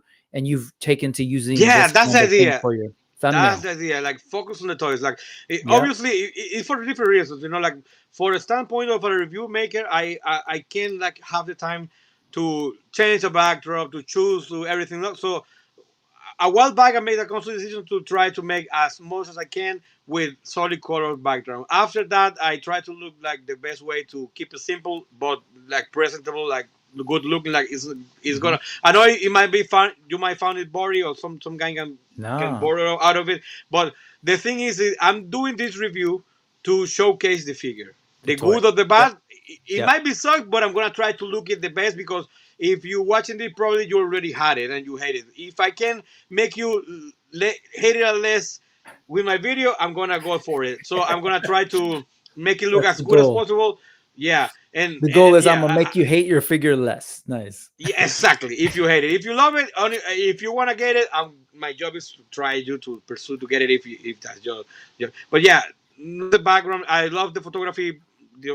I follow a lot of ACBA or those kind of photography, because they are just gorgeous to look. But I try to make mine as best as I can work with the video, and after that I choose like the best I want, and I put it on my IG page, because I just like to watch them. That one thing though, a couple of years back, it was so liberating when YouTube like like let me go from the algorithm and my channel stop growing when they choose to push like the shorts. Yeah. Because I hate doing shorts like in a creative way. I know it's an art and everything, but I can't. I just can't have the time to do it, and I also don't like it. So I'm gonna do. I thought back then. I thought like, okay, I'm gonna do this for me first. Like I'm gonna do the figures I wanna see review, and I wanna see the doing it that way. And I hope everybody that looking for the same thing that's me find my channel. And after that, I went the same with my IG. I'm gonna start to do my content for me to be proud of it and for me to love looking at it, because out of all my followers, out of all the subscriber channel, it's me who's gonna have to look at them like the most of everybody. So why not make me proud and enjoy them as much as I can? And then if you like it, you're welcome to talk to suggest to everything. But yeah, me first. I appreciate that, man. I like that. No, I totally get that. I think we think alike in that way. And then you've got your the channel, and so you do a lot of reviews. And as Ray pointed out, check out your Yellow Park Optimus Prime. Yeah, you've totally got me. I only have the Megatron, and dude, you had me here wondering like, should I also get it? It's a great. I know it's great. You should. No, and like I said. It's crazy. This is childhood in. You're gonna love this. You know why? Because not only looks like the OG Optimus Prime we grew up with, but it feels modern because it has weathering like a new toy, like a you expect or a metal toy, even though it's not all made in metal, but looks like something it would be created today. Like the parts look like weather, like. Everything looks. You don't have whites in any part. You have metal color. Dude, I love this. I love this guy right here, the Megatron. He's totally one of my best of last year. I was just like, do I need to keep going? But I might end up getting an Optimus for sure. You make it look great, and like it's actually got a lot more construction to put together than it looks like. Well, it's a snap kit. You know, they call it model kit, but but they're not truly models at all, but they're fantastic, and they're so heavy and weighty. Anyway, in general, you've got. They have the Ape Link coming up. I already reviewed it. Which one? It's gonna be Ape Link from the Rise of the Beast Transformer movie.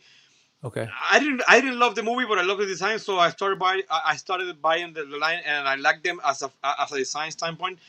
But that Ape Link, that feels more like a model kit because it has like a few layers of armor, and it's a bitch to put together. So compared to the other one, yeah. I mean, those movie designs are definitely they're just a lot more complex. So I can imagine them trying to recreate it.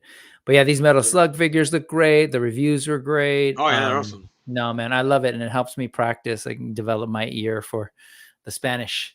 So anyway, man, it's been great hanging out. Definitely folks should go over there. I don't need to tell folks to go over there, man. What do you got? Like 1 million subscribers? You got 23,000 subscribers, dude. Anyway, but still, that said, thank you for hanging out over here in this little tiny channel. But just dope conversation, international conversation about just some cool nerdy stuff, man. I appreciate it. Yeah, for sure. No, thank you for having me and for waiting me for so long. You invited me like ages ago. I told you, Sundays are hectic to me because my wife and I have Saturday and Sunday for us, and most of the time we have like a dynamic of not doing anything together or going out together. But last time you asked me, I said no, I have to do this because it's gonna. I really want to go there, and if I let it go more the time, this guy is gonna think I don't want to hang with him, and it's not the case. No, because it's like when somebody wants to be with you in your company, they make the time, and that's what I tried to do today because I really wanted to be here today. So I'm honored and great. Thank you for inviting me here. I had a lot of fun talking to you. I knew watching your show and the things we have talking about. Like I knew you grew up like in the same era as me, so I knew it was gonna be fun to talk. So yeah, thank you for having me, and I had a great time, and hope to come back soon. 100%, man. Anytime we'll talk more. There's lots to cover.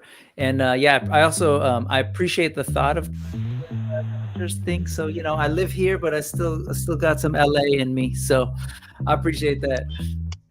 Orale, look at that. All right, Plasti, thank you so much for taking so much time. Definitely go hang out with the family. I'm gonna do that myself. We'll do a little bit of Father's Day dinner. Thank you to everyone who was in the chat, man. Thank you for hanging out with us. It was definitely a little longer, but I'm glad you all hung out. Really appreciate it. Even Ray was saying, yeah, man, you got to have Plasti back. Definitely. If Totally. we can make it work. Yeah. See, look, now people are going to call me Serge. Uh-oh, Sergio. All right. So everybody have a great week. And let me just say this. I am leaving for Japan on Wednesday, as folks probably know. So the next couple of weeks are all going to be pre-recorded. Next week, I'm hanging out with the Toy League folks, at actionfigs Ed, and the Mr. Wonderful Travis. Then after that, I've got Jay from Geek Dad Life, and then a buddy of mine, Joel, is going to come through, and we're going to talk toys. So look out for those. I'll probably be dropping little things while I'm traveling in Japan, pictures and videos and stuff on the community tab. And for the members of the channel, I'll be dropping a lot of videos. Just check it out. Keep the channel active. So, all right, folks. Thank you all so much. Chat will be absolutely open on pre-record. If I can be there, I will. It's like going to be early in the morning there, so I'll at least do that. So, all right, folks. Again, happy Father's Day. Thank you, Rich. Goodbye, Plasti. Goodbye, everybody in the chat. We will see you soon. Bye-bye. Adios.